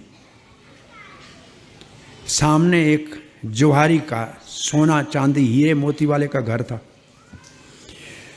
वो बड़ा सुंदर था। रानी को उससे प्रेम होने लगा। दासी को भेजा के उसको बुला के लाओ, उससे कुछ आभूषण लेने हैं। वो बेचारा अपना सामान लेकर आया। राजा तो चला गया था राज में, दरबार में। रानी आभूषण देखे नहीं, उसको देख रही है, प्रेम की बातें कर रही। राजा आ गया अचानक, आने का टाइम नहीं था, राजा आ गया। रानी को डर लगा कि मैं आभूषण लेना होता तो पति को कहती महाराज दिला देते, मैं क्यों मंगाया इसको घर में। उसको डर लगा, उसको कहा तुम छुप जाओ। बोला कहाँ छुपूं। बोला पुराने ज़माने का राजमहल का हमारा टॉयलेट है, बड़ा इस ऊपर प्लेटफार्म है, ऊपर एक बड़ा होल है, नीचे छोटा कमरा बना हुआ है, उस कमरे में जाके छुप जाओ बस। अब राजा आया है घर में, टॉयलेट में थोड़ी जाएगा। ये बेचारा जोहारी टॉयलेट में छुप गया। राजा अचानक आया इसलिए उसके पेट में गड़बड़ थी, सीधा टॉयलेट गया। और एक बार भी नहीं, 3 बार गया। फिर राजा नहा धो के अपने राज दरबार में गया। ये बेचारा अंदर से कैसे निकला होगा। रानी ने कहा नहीं आप नहा धो दीजिए। उसने अपना बोरी बिस्तर उठाया और चला गया। दूसरे दिन रानी ने कहा और सामान लेना है। बोला नहीं, टॉयलेट में नहीं जाना। ये कथा में ये रानी है हमारी बुद्धि, ये रानी हमारी बुद्धि है। ये आत्मा को पकड़ के कहती है आओ माँ के गर्भ में उल्टे लटक जाओ। वही तो मलमूत्र के कुंपी में अब लटके रहो ना। अब क्या दोबारा वहीं जाना है क्या? प्लास्टिक की थैली में लपटे रहना है उल्टा? नहीं ना। तो फिर हरे कृष्णा कृष्णा कृष्णा हरे हरे, हरे राम राम राम हरे हरे। तो मलयाध्वज राजा के पास पुरंजन थे, हो गया मलयाध्वज राजा, और पुरंजनी हो गई विदर्भी। ये राजा धर्मात्मा था, संतों के पास जाता था। एक दिन युद्ध में मारा गया। पुरंजनी रोने लगी, विलाप करने लगी। उस वक्त भगवान ब्राह्मण के रूप में आए। कहा क्यों रो रही है? तुम्हारे रोने से ये जाग जाएगा कि तुम मुझे पहचानती हो? मैं तुम्हारा साथी हूँ, तुम्हारे साथ आया था, तुम्हारा अज्ञात मित्र मैं हूँ परमात्मा। तुम मुझे भूल गई, तुम इसको अपना मान के बैठी है। पहले तुम पुरुष थे, अब तुम स्त्री हो गई। पुरंजनी जो पुरंजन था, अब विदर्भी थी, उसको भगवान ने फिर बोध दिया। और ये कथा सुनकर प्राचीन बरहित महाराज ने, नारद का प्रचार इतना पक्का है, राजपाट को छोड़ के तपस्या करने चले गए। तो पुरंजन उपाख्यान में जीव का इस संसार में कैसे फंसता है और मुक्त होने के लिए किसी साधु के संग की जरूरत पड़ती है, तब उसको ध्यान आ जाए। प्राचीन बरहित महाराज तो गया अपना साधना करने। अब प्रचेता तपस्या करने के लिए गए, पिताजी की आज्ञा का पालन करने के लिए गए। रास्ते में भगवान शंकर प्रसन्न हो गए उनके ऊपर, उनको रुद्र गीत दे दिया भगवान विष्णु को प्रसन्न करने के लिए। आज रुद्र परम वैष्णव ने उनको भगवान विष्णु की प्रसन्नता का रास्ता बता दिया। और उस गीत का पाठ करके और मंत्र का जप करके, जल के अंदर लिखा है कि कहाँ गए? पश्चिम दिशा में गए। संभवतः नारायण सरोवर के पास समुद्र है, उस तरफ गए और वहाँ तपस्या कर रहे थे। भगवान साक्षात विष्णु अष्टभुजाओं में उनको दर्शन दिया और भगवान ने कहा मैं आपसे प्रसन्न हूँ, क्योंकि एक तो पिता की आज्ञा का पालन कर रहे हो, दूसरे आप सब एक मत हो, समान धर्म हो, अब पृथक धर्म नहीं है, आप सबका विचारधारा एक है। अब मुझसे कुछ वर मांग लो। वैसे मेरे से वर लेना इतना आसान नहीं है। आपकी तपस्या को देखकर, आपके पिता की आज्ञा पालन को देखकर, आपके समान धर्म को देखकर, पृथक धर्म को देखकर मैं आपको वैसे कहता हूँ कि आप यहाँ से जाओगे अपने राज में ना, तो एक परम लोचा अप्सरा की कन्या मिर्षा, जिसको चंद्रमा ने अमृत पिलाया, वनस्पतियों ने पाला है, वो आपको विवाह के रूप में मिलेगी और आपका ऐसा एक पुत्र होगा दक्ष जो ब्रह्मा के समान होगा। ये भगवान ने प्रचेताओं को तपस्या के बाद समान धर्म की परीक्षा के लिए 10 का विवाह एक मिर्षा से कराने का यहाँ भगवान ने उनको आदेश दिया। और भगवान यहाँ से चले गए। प्रचेताओं ने भगवान को प्रार्थना किया और प्रार्थनाओं में वरदान क्या मांगा प्रचेताओं ने कि भगवान आपके भक्तों का संग देना। आप देखो दोबारा ध्रुव महाराज के बाद प्रचेता भी कहते हैं भगवान आप हमारे को कोई वर देना चाहते हो तो वर ये दो कि आपके भक्तों का संग देना। भक्तों के संग में आपकी कथा सुनने को मिलेगी तो फिर हम जहाँ भी अपने कर्मों से जाएंगे तो भी हम कहीं दुख नहीं पाएंगे, क्योंकि भक्तों का संग सुरक्षा का सबसे बड़ा साधन है। और यहाँ प्रचेता वहाँ से वापस आए, समुद्र से निकले, अपने राज में आए तो चारों ओर से बड़ा बड़ा जंगल देखा। राजा नहीं तो सब जगह जंगल। इनको क्रोध आ गया। शंकर जी के शिष्य विष्णु का दर्शन किया, फिर भी क्रोध आया और क्रोध अग्नि से वन को जलाने लगे। वनस्पतियों के स्वामी चंद्रमा आए साक्षात। चंद्रमा किसका पुत्र है? कल आपको बताया था, अत्रि और अनसुया का। अत्रि और अनसुया का पुत्र है चंद्रमा। चंद्रमा ने आके कहा बेटा ये वनस्पति भी तुम्हारी प्रजा है, पेड़ पौधे भी तुम्हारी प्रजा है, इसको क्यों जला रहे हो? इन्हीं वन की कन्या मृषा का आपको विवाह में देता हूं, जिसको मैंने अमृत पिलाया है। मृषा के साथ प्रचेताओं का विवाह हुआ और इनको दक्ष पुत्र हुआ। अब ये दक्ष कौन सा है? वही दक्ष। कौन सा दक्ष? जिसको कल बकरे का सर लगाया था। किसने? शंकर जी ने। इसको बकरे का सर लगने के बाद लज्जा आने लगी, कहां पब्लिक में बकरे का सर लेकर जाए। चला गया अघमर्षण जगह के ऊपर। अघ का कहते हैं पाप को, मर्षण कहते हैं नाश करने को। विंध्या पर्वत में अघमर्षण जगह के ऊपर जाकर दक्ष ने बहुत बड़ी तपस्या की। ये छठे स्कंद में ये प्रसंग आता है। और भगवान ने दर्शन दिया दक्ष को, और फिर दक्ष 10 प्रचेताओं के पुत्र के रूप में दोबारा प्रकट हुए और अब क्षत्रिय हो गए, पहले ब्राह्मण थे। तो ये दक्ष वापस प्रचेताओं का पुत्र हुआ। प्रचेताओं राजपाट कर रहे थे, नारद जी उनके पास फिर वापस आ गए। नारद जी ने आके कहा एक तो जन्म माता पिता से होता है, पहला जन्म, वो सूकर, उसको सूकर बर्थ जन्म कहते हैं। दूसरा जन्म होता है शास्त्र माता और गुरु पिता से, और तीसरा जन्म होता है वेद पढ़ने से, विपर होता है। और फिर कहा कि एक भगवान की पूजा करना ऐसे है जैसे जड़ के अंदर पानी डालना, उससे शाखाएं पत्ते फूल फल सब हरे भरे होते हैं। पेट में भोजन डालोगे तो सारे शरीर के अंग पुष्ट होंगे। ऐसे एक भगवान की भक्ति करनी चाहिए। और प्रचेता नारद के उपदेश से आज फिर राजपाट को छोड़ के यहाँ ध्रुववंश पूरा हो रहा है। प्रचेता भगवान को प्राप्त करने के लिए चले गए। चौथा स्कंद यहाँ पूर्णाहुति को पहुँचता है। 5वें स्कंद में 26 अध्यायों में, पहले 15 अध्यायों में स्वयंभू मनु के दूसरे पुत्र, बड़ा पुत्र प्रियव्रत के वंश का वर्णन है। प्रियव्रत महाराज चले गए नारद जी के आश्रम में, तपस्या करने लगे, सन्यास की तैयारी कर रहे थे। स्वयंभू मनु ने कहा बेटा तुम्हारे छोटे भाई का वंश समाप्त हो गया, तुम राजा नहीं बनोगे तो मैं कब जाके तपस्या करूंगा। प्रियव्रत ने कहा मैं राजा नहीं बनूंगा, मुझे नहीं संसार में फंसना।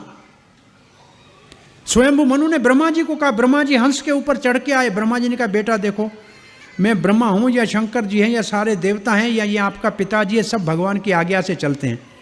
आपको गृहस्थ में जाके भी भगवान की भक्ति करने में कोई बाधा नहीं पड़ेगी।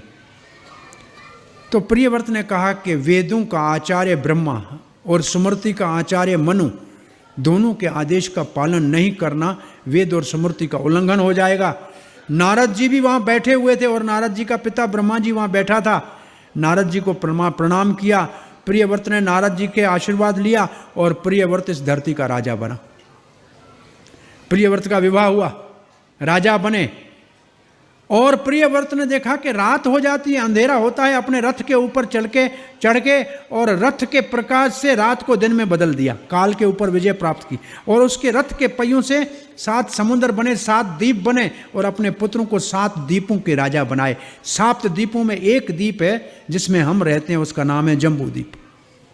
तो 7 द्वीप बने और प्रियव्रत महाराज अब कहा कि बस अब मेरे पुत्र हो गए हैं, ये पुत्र राज करेंगे और मैं वापस नारद जी के आश्रम में जाता हूँ।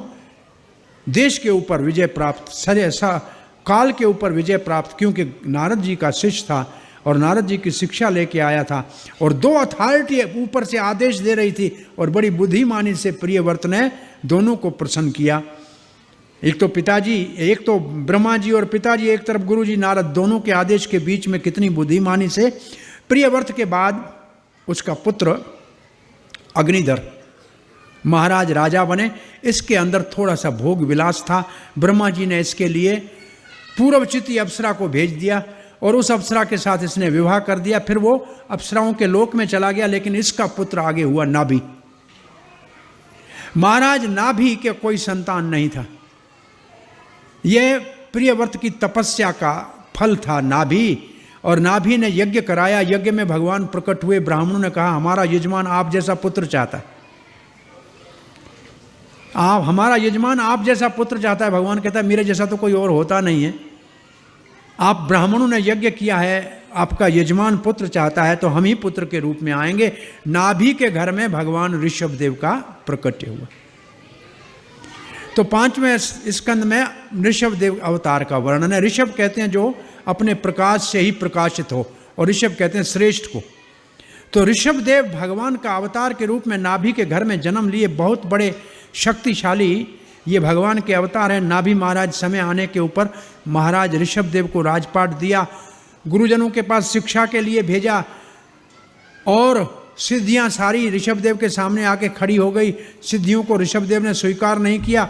नाभि महाराज के जाने के बाद ऋषभ देव राजा बने। ऋषभ देव जब राजा बने तो इंद्र ने वर्षा करना बंद कर दिया। इंद्र ने वर्षा करना बंद किया। ऋषभ देव महाराज ने अपनी योग शक्ति से वर्षा कर दी। इंद्र ने वर्षा करना बंद कर दिया था क्योंकि अपनी बेटी जयंती का विवाह ऋषभ देव से करना था और अपने जमाई का वैभव देखना चाहता था कि इंद्र न वर्षा करे तो भी वो अपने तरफ से वर्षा करने में भगवान का अवतार है तो समर्थ है। फिर अपनी बेटी जयंती को लाकर इंद्र ने ऋषभ देव के साथ विवाह करा दिया और ऋषभ देव और जयंती से 100 पुत्र उत्पन्न हुए। ऋषभ देव के 100 पुत्र, उनमें से सबसे बड़े पुत्र का नाम महाराज भरत, और जिस महाराज भरत के नाम से इस पूरे भूमंडल का नाम भारतवर्ष हुआ। इससे पहले इसका नाम इलावर्त वर्ष था। 100 पुत्रों में 9 योगेंद्र बने। हरि हरि कवि अंतरिक्ष पिपलायत प्रबोध कर भजन। 9 योगेंद्र बने तपस्वी। ये शांत रस के भक्त हैं 9 योगेंद्र। शांत रस का उदाहरण है 9 योगेंद्र। भगवान के ऊपर निष्ठा है, संसार से त्याग है, लेकिन अभी तक ममत्व नहीं है। मेरा है भगवान ये नहीं। और 9 योगेंद्र बने। 81 कर्मकांडी ब्राह्मण बने। 81 कर्मकांडी ब्राह्मण बने। बाकी कितने बचे? 10 राजा बने। एक पिता के पुत्रों में कुछ साधु, कुछ ब्राह्मण, कुछ क्षत्रिय का कार्य कर रहे। तो ऋषभ देव के पुत्रों से यह पता लगता है भागवत में कि जन्म से तो क्षत्रिय ब्राह्मण नहीं है, अपने आचरण से होता है, क्योंकि अलग है। 11 कर्मकांडी ब्राह्मण बने हैं ऋषभ देव के पुत्र। और ऋषभ देव महाराज एक दिन अपने सब पुत्रों को साथ लेकर ब्रह्मावर्त में उपदेश देने लगे संतों के बीच में। पूछा पुत्रों क्या करोगे बड़े होकर? कहा बड़े होकर राजपुत्र है तो राज करेंगे। राज में क्या करोगे? भोग करेंगे। तो ऋषभदेव महाराज ने कहा कि भोग तो कुत्ते बिल्ली सूअर को भी संसार में मिल रहा है, ये भोग करने की क्या जरूरत है? तो फिर क्या करें पिताजी? बोला अनंत सुख को प्राप्त करना है तो दिव्य तपस्या करो बेटा। तपो दिव्यम पुत्र का, दिव्य तपस्या करो, अनंत ब्रह्म सुख को प्राप्त करो और अपने अस्तित्व को शुद्ध करो। ये पशु वाली वृत्ति से तुच्छ सुख के पीछे मत भागो, तपस्या करो। कहा है तपस्या सभी कर रहे हैं, लेकिन दिव्य तपस्या करो। दिव्य तपस्या का मतलब क्या है? भगवान को प्राप्त करने के लिए तपस्या करो। नहीं तो लोकल ट्रेन बॉम्बे की के अंदर हिरणाकश के बाप 15 रोज घूम रहे हैं, हजारों लोग हाथों ऐसे टांगे हुए घूमते रहते हैं। तपस्या तो वो भी कर रहे हैं, ये तपस्या दिव्य तपस्या नहीं है।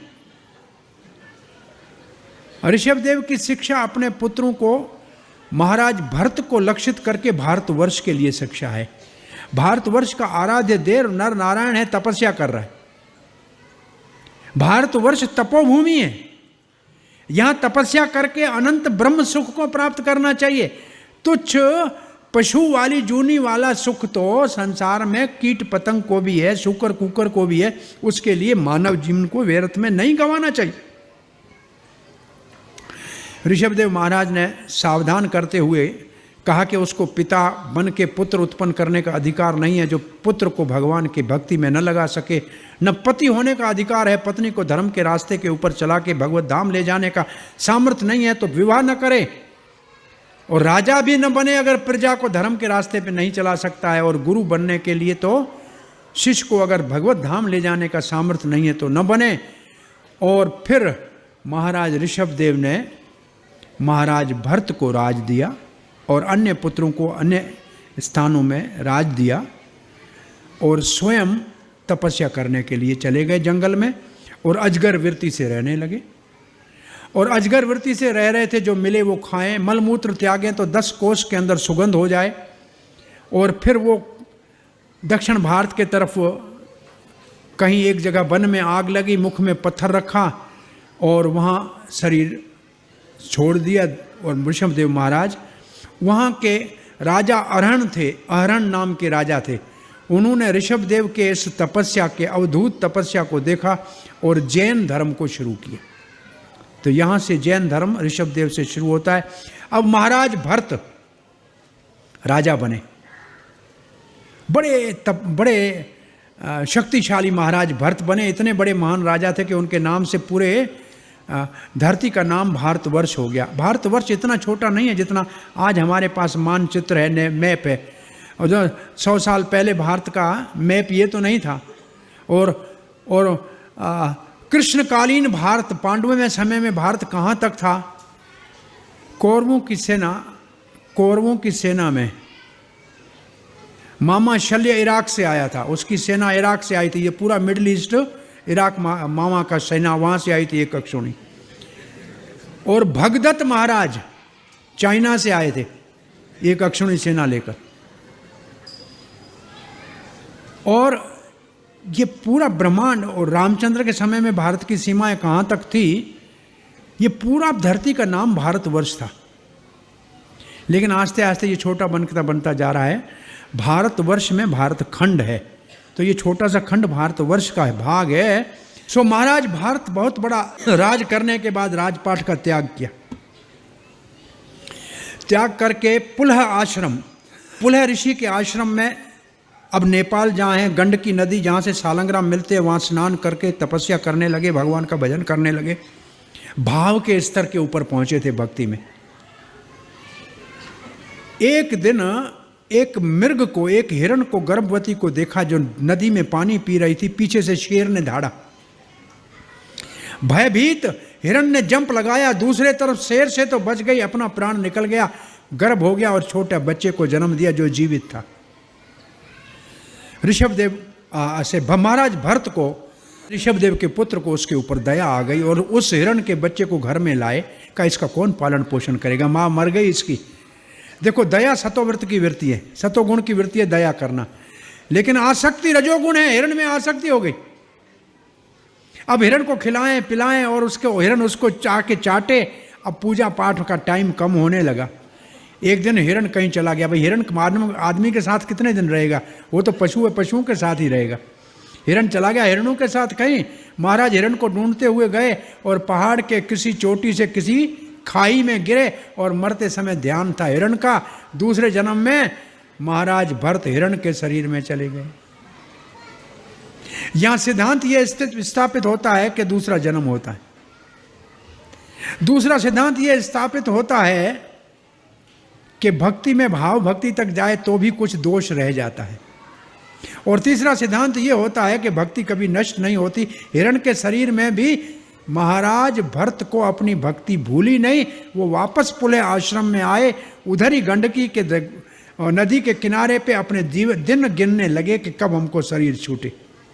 हिरण का शरीर छूटा, ये ब्राह्मण के घर में जड़ भरत के रूप में प्रकट हुए। ब्राह्मण के पुत्र हैं, ब्राह्मण ने शिक्षा दी, ब्राह्मण धर्म की पालन नहीं कर रहे, जड़ पागल की तरह रह रहे। पिताजी के मरने के बाद भाइयों ने और भाभियों ने कहा ये काम का न काज का, दुश्मन अनाज का, केवल खाता है, और जला कटा देते थे। लेकिन उसको कोई खाने से, पेट भरने से काम था, थोड़ा सा कुछ मिल गया तो ठीक है, गैया चराने के लिए भेज देते थे। तो एक दिन डाकू, उनको बलि चढ़ानी थी किसी की, अपनी आराध्य काली देवी को, और इसको देखा बड़ा रुष्ट पुष्ट है, ले गए, स्नान कराया, ये बैठा था प्रेम से, भोजन कराया, खा लिया। इसने बोला अच्छा है, कोई सेवा कर रहा है, घर में जला कटा है, यहाँ तो हलवा पूरी खिला रहे हैं, खिलाने दो। और फिर पकड़ के काली के सामने ले गए, चले गए, और डाकू ने तलवार निकाला और काली के सामने बलि के लिए, मारने के लिए तलवार नीचे किया, तब तो काली प्रकट होके तलवार हाथ से लेके डाकू का ही सर काट दिया और डाकू को मार दिया।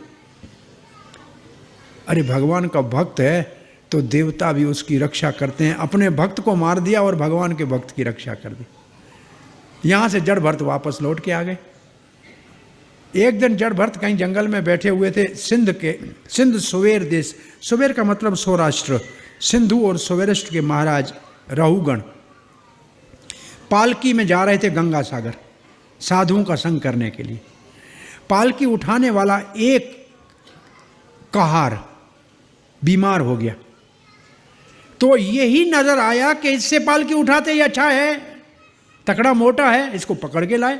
बोला पालकी उठाओ, पालकी उठा लिया। लेकिन ये धर्मात्मा नीचे देख रहा है, चुंटी है तो पांव उधर रख दे, फिर पांव उधर रख दे तो ऊपर पालकी हिले, पालकी हिले तो महाराज बोलता है ठीक नहीं चल रहे हो, मुझे बहुत कष्ट हो रहा है। तीन बोलते महाराज हम ठीक चल रहे हैं, ये जो नया आया है ना ये इधर उधर गड़बड़ करता है। महाराज ने कहा अरे तुम क्या दुबले पतले हो, तुम्हारे ऊपर सर के ऊपर भार है, तुम डगमगा रहे, जानते नहीं हो मैं राजा हूं, तेरे को सीधा कर दूंगा। आज तक जड़ भरत बोले नहीं थे। कहते महाराज पृथ्वी, इससे उगा पेड़, पेड़ से बनी पालकी, पालकी पृथ्वी से बनी मिट्टी की पालकी, मिट्टी की धरती, मिट्टी की पालकी, उसके ऊपर बैठा हुआ मिट्टी का आदमी अपने आप को राजा मानता है और बाकी सबको अपनी प्रजा मानता है, और कहता है कि थके नहीं, मोटे हो, तकड़े हो। किसकी बात कर रहे हो? शरीर की। क्या तुम जानते हो कि मैं आत्मा हूं? महाराज रहुगण एकदम पालकी से नीचे कूदे।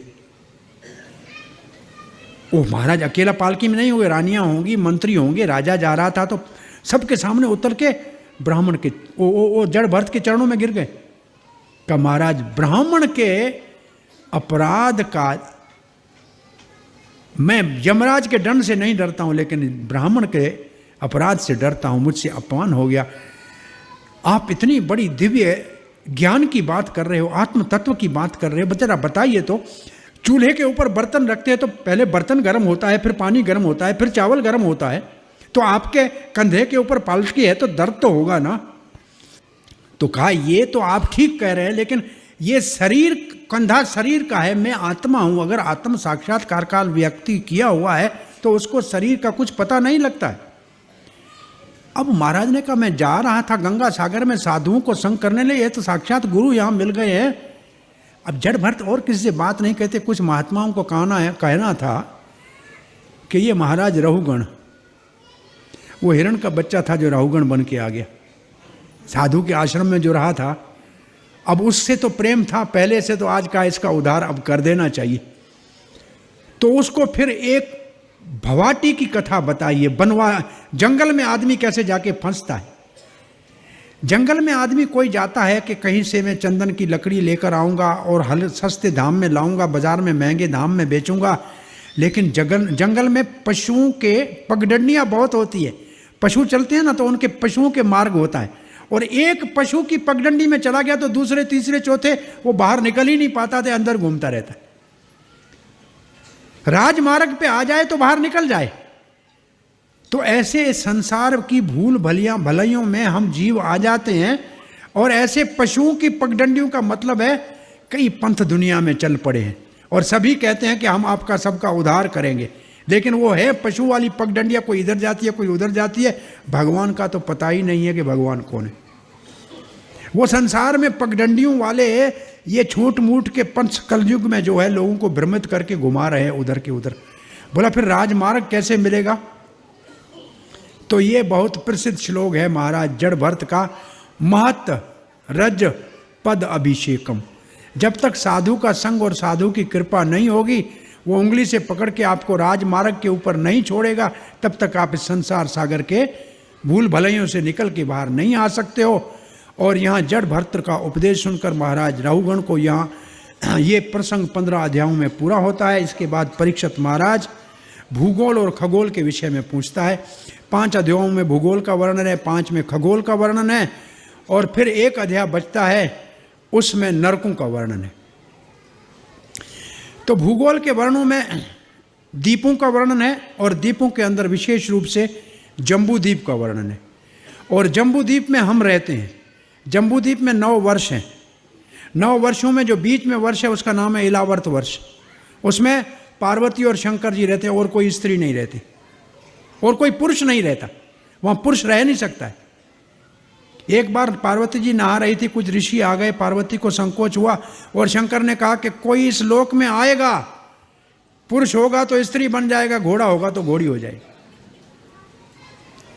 और ऐसे हुआ, ऐसे हुआ। ये 9वें स्कंद में कथा आती है। सदामन्यु महाराज विवस्वत का पुत्र सिंधी घोड़े के ऊपर चढ़ के इलावर्त वर्ष चला गया, लिखा है।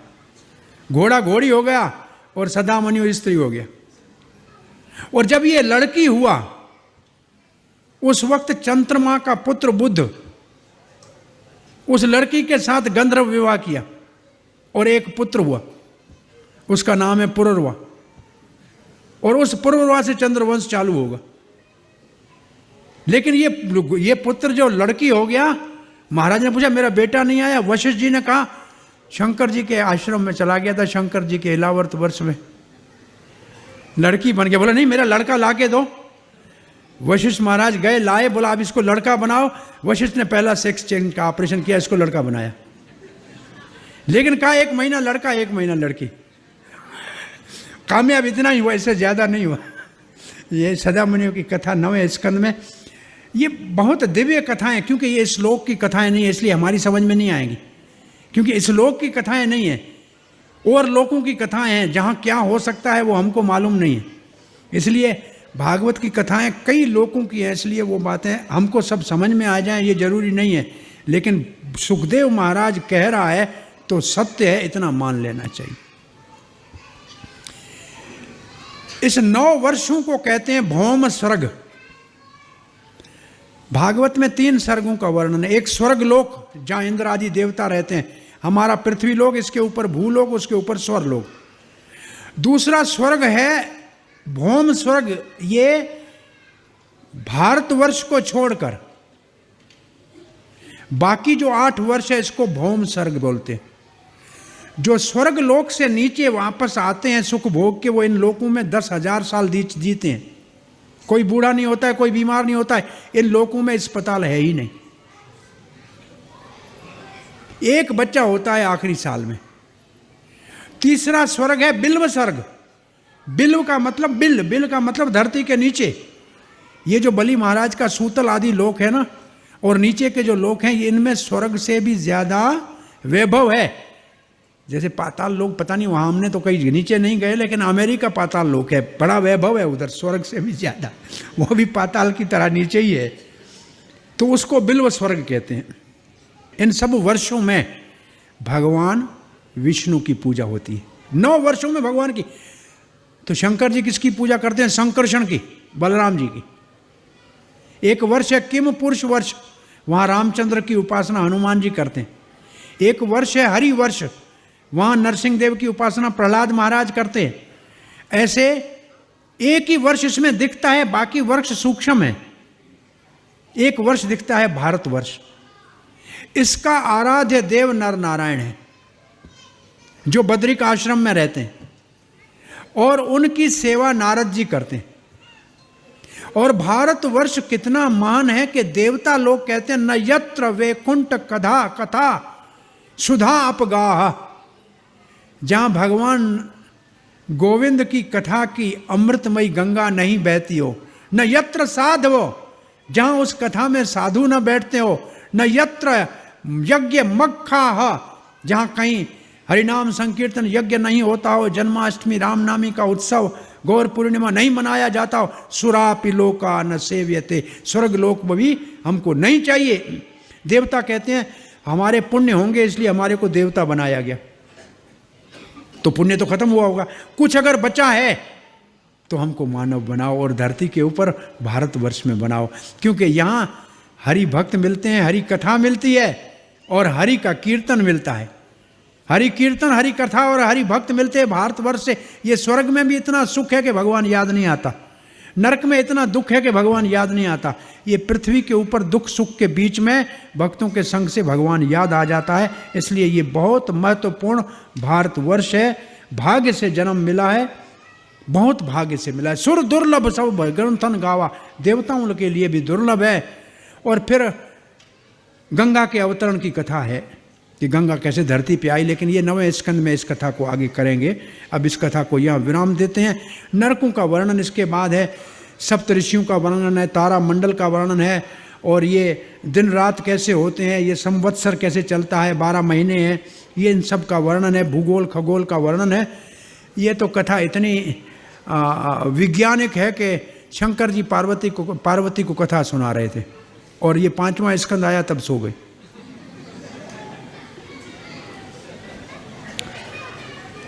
पार्वती के पास एक दिन नारद जी घूमते हुए आ गए। कहा पार्वती आपसे भोलेनाथ तो प्रेम बहुत करते हैं। हाँ बोला बहुत प्रेम करते हैं। बोला इतना ज़्यादा प्रेम करते हैं तो उनके गले में जो ये खोपड़ियाँ पड़ी हैं किसकी, ज़रा पूछ लेना। बताएंगे नहीं, लेकिन आप शंकर जी घर में आए, पार्वती ने कहा आप मुझसे प्रेम करते हैं। बोला प्रिय आप ही तो मुझे प्रिय हैं, और कौन है, प्राण प्रिय हो। बोला फिर ये गले में क्या है, मुंडियाँ किसकी हैं। बोला इसके पीछे बात छोड़ो, इसकी बात चिंता मत करो।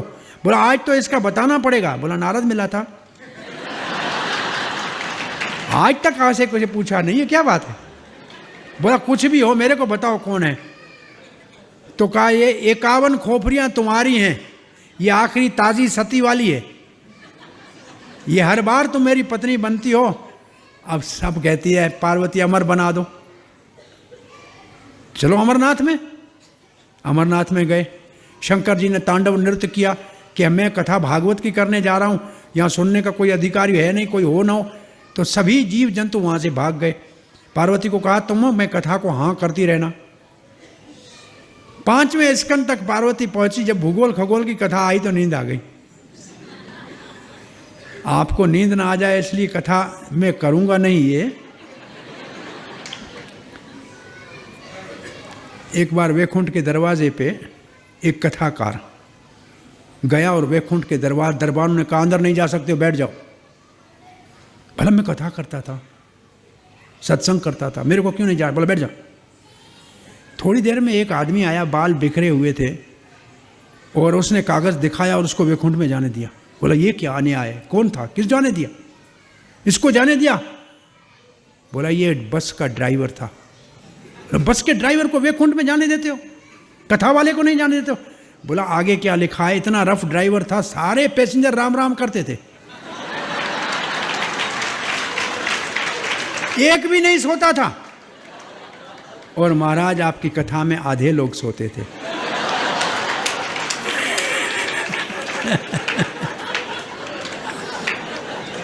तो ऐसी कथा भी नहीं करे कि लोग सो जाएं।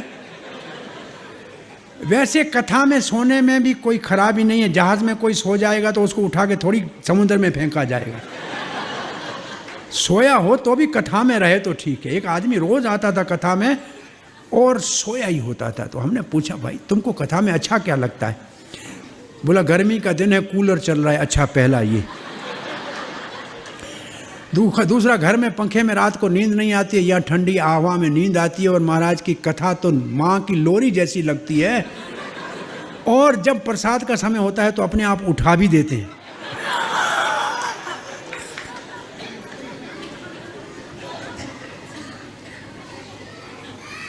माता जी आके हमको कहने लगी कि हमने अगर हमारे को एक बीमारी थी, बम्बई से लेके हमने कलकत्ता तक के डॉक्टर और मद्रास तक को दिखाया, कहीं से लाभ नहीं हुआ, अमेरिका भी घूम के आई, आपकी कथा ने हमारा सब बीमारी ख़त्म कर दिया। मैंने बोला भैया ऐसा कौन सा बीमारी था?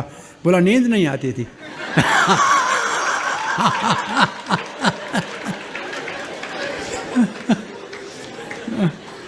हरे कृष्णा। क्या कथा कर रहे थे? हाँ, वो नींद आ गई पार्वती को। वहाँ एक अंडे में तोता था और तोता निकला और वो आ कर रहा था। शंकर जी ने थोड़ी देर के बाद आंख खोले, देखा कि ये तो पार्वती को तो समाधि लग गई और ये तोता कर रहा है, ये तो अनधिकारी है, ये भागवत कैसे सुन गया? और त्रिशूल लेके उसके पीछे भागे और ये तोता यहाँ से उड़ता हुआ सीधा व्यासदेव की पत्नी वाटिका के मुख में चला गया और ये सुखदेव के रूप में प्रकट हुआ। तो सुखदेव शंकर से भागवत सुन के भी आए हैं और गोलोक में राधा रानी के पास भी बैठे हुए कृष्ण की कथा करते हैं। ये सुखदेव साधारण नहीं है। तो ये बात याद आई, वो किस बात के ऊपर आई पता नहीं, शंकर जी के, लेकिन ये कथा भूगोल खगोल की कथा नहीं करनी है, इसलिए कथा याद आई। और नरकों का वर्णन है और कहा कि प्लाट बहुत खाली पड़ा है और भी नए नर्क बन सकते हैं। और अभी लेटेस्ट नर्क बना है, समाचार आया, मोबाइल नर्क।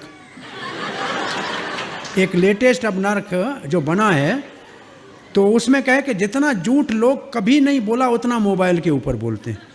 सोए हुए होते हैं कहते हैं ऑफिस में हूँ, ऑफिस में होते हैं कहते हैं घर में हूँ, और पता नहीं क्या क्या कहते रहते हैं।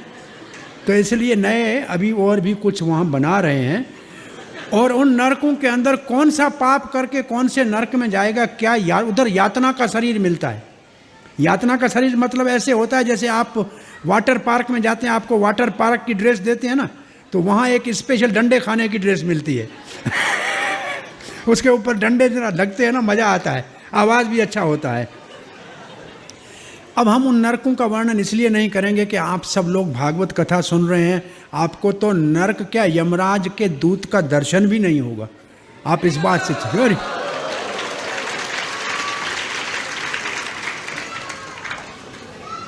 लेकिन नरकों से शिक्षा क्या लिए भारतवर्ष ने, उसमें एक नरक का वर्णन हम कभी कथा में सिर्फ करते हैं।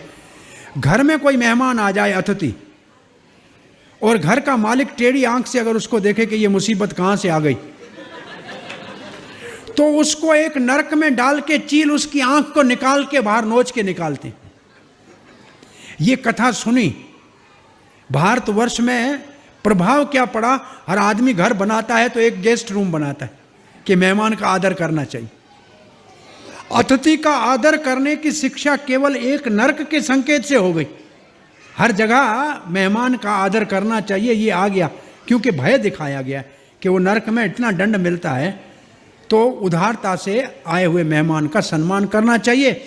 यहाँ 5वें स्कंद को प्रणाम करते हैं। 6ठे स्कंद में परीक्षित महाराज बहुत भागवत पुरुष है, कहते हैं नरकों से लोग कैसे बचे।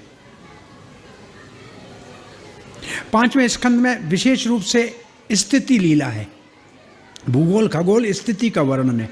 और 6ठे स्कंद में विशेष रूप से पोषण है। पोषण का मतलब भगवान अपने भक्तों का रक्षण कैसे करते हैं। 19 अध्यायों का ये 6ठा स्कंद है। 3 अध्यायों में नाम से भगवान कैसे रक्षण करते हैं, फिर रूप से कैसे रक्षण करते हैं, फिर नाद से नारायण कवच से कैसे रक्षण करते हैं। ऐसे भगवान कई प्रकार से अपने भक्तों की रक्षण करते हैं। लेकिन स्कंद का आरंभ होता है परीक्षित महाराज के प्रश्न से, और प्रश्न क्या है, नरक से लोग कैसे बचें। इसको कहते हैं साधु, इसको कहते हैं भक्त, इसको कहते हैं वैष्णव, कि लोग दुख न भोगें, सुखी हो जाएं। तो सुखदेव महाराज ने कहा पाप का प्रायश्चित कर लो, पाप हो जाए तो उसका निवारण कर लो। छोटे पाप का छोटा प्रायश्चित, बड़े पाप का बड़ा प्रायश्चित। छोटी बीमारी का छोटा इलाज, बड़ी बीमारी का बड़ा ऑपरेशन। परीक्षित महाराज कहते हैं बात तो ठीक है, लेकिन प्रायश्चित के बाद फिर वापस पाप करे तो ये तो हाथी का स्नान हो गया, स्नान करके ऊपर मिट्टी डाल दे। सुखदेव महाराज ने देखा ये परीक्षित भागवत भक्त है, ये संतुष्ट नहीं हुआ इससे। प्रभुपाद जी इस प्रायश्चित के लिए उदाहरण कौन सा देते हैं, ईसाई लोग 6 दिन पाप करके 7वें दिन जान कहते हैं 7 दिन का 6 दिन का पाप हमको आप ले लो, जीसस क्राइस्ट जी हमको मुक्त करो, और 7वें दिन जाके फिर नए पाप शुरू करते हैं। बोला ये पाप धो के फिर पाप करना, तो इसका पाप, ये तो कोई लाभ नहीं है। तो सुखदेव महाराज कहते फिर ज्ञान प्राप्त हो जाए, तपस्या करे, साधन करे, तो फिर पाप करेगा ही नहीं। परीक्षित महाराज कहते सबको ज्ञान कैसे होगा, सब तपस्या तो नहीं कर सकेंगे, ये सबके लिए साधारण तो नहीं है। तब सुखदेव महाराज कहते हैं ये भागवत पुरुष है, इसको वो कथा बतानी चाहिए जिससे सबका सब जगह सब समय कल्याण हो सकता है। और परीक्षित महाराज को सुखदेव महाराज कहते हैं अगस्त ऋषि ने भगवान की अर्चना करते हुए भगवान की हर तरफ हाथ उठाकर ये कथा बताई थी कि भगवान के नाम से भगवान कैसे पोषण करते हैं। कन्याकुब्ज नगर में अजामिल नाम के ब्राह्मण की कथा यहाँ सुखदेव महाराज करने जा रहे हैं। इस कथा में ध्यान देना। वैसे अजामेल का शब्द क्या है? अजा कहते हैं माया को, वैसे अजा बकरी को भी कहते हैं, अजा माया को कहते हैं, और मेल का मतलब उससे जिसने अपना मेलाप कर दिया। अजामेल ब्राह्मण नारायण के सालंग्राम शिला की पूजा करने वाला, यज्ञ करने वाला, फिर भी पाप में कैसे लग गया? इसका मतलब कि ज्ञान तप जप पाप की जड़ को नाश नहीं कर सकता। पाप की परंपरा का पता है? पाप की जड़ है अविद्या, अज्ञान। उससे होती हैं भौतिक इच्छाएं, इच्छाओं से होते हैं पाप, और पापों से मिलता है कलेश या दुख। यह है पाप की परंपरा। अगर प्रायश्चित करेंगे तो दुख नाश हो सकता है, लेकिन पाप नाश नहीं होगा, दोबारा पाप कर लेंगे। ज्ञान और तप करेंगे तो पाप नाश होगा, लेकिन पाप का बीज अविद्या नाश नहीं होगा। ये सब के सब पाप की पूरी परंपरा बीज से लेकर, अविद्या अज्ञान से लेकर और दुख तक जड़ से उखड़ जाती है केवल भगवान की भक्ति करने से। अब अजामिल की कथा बता रहे हैं। समय आज का पूरा हो रहा है। हमारी अपनी इच्छा तो ये थी कि आज 6ठा स्कंद पूरा करना था।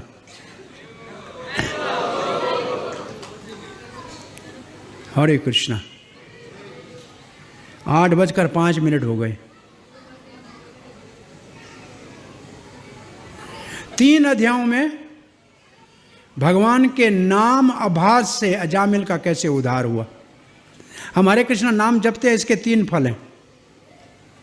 नाम अपराध के साथ जपेंगे तो बहुत सुख मिलेगा, नाम बड़ा होगा, पद बड़ा मिलेगा, नाम होगा, पद प्रतिष्ठा मिलेगी अपराध वाले को। नाम आभास, पता नहीं है नाम की शक्ति का, लेकिन नाम जपेंगे तो मुक्ति मिल जाएगी। लेकिन शुद्ध नाम जपेंगे तो भगवत कृष्ण प्रेम मिलेगा। प्राय नाम, अपराध वाले नाम का फल तो बहुत लोगों को मिल रहा है, हम देख रहे हैं आंखों के सामने, बहुत लोगों को मिल रहा है।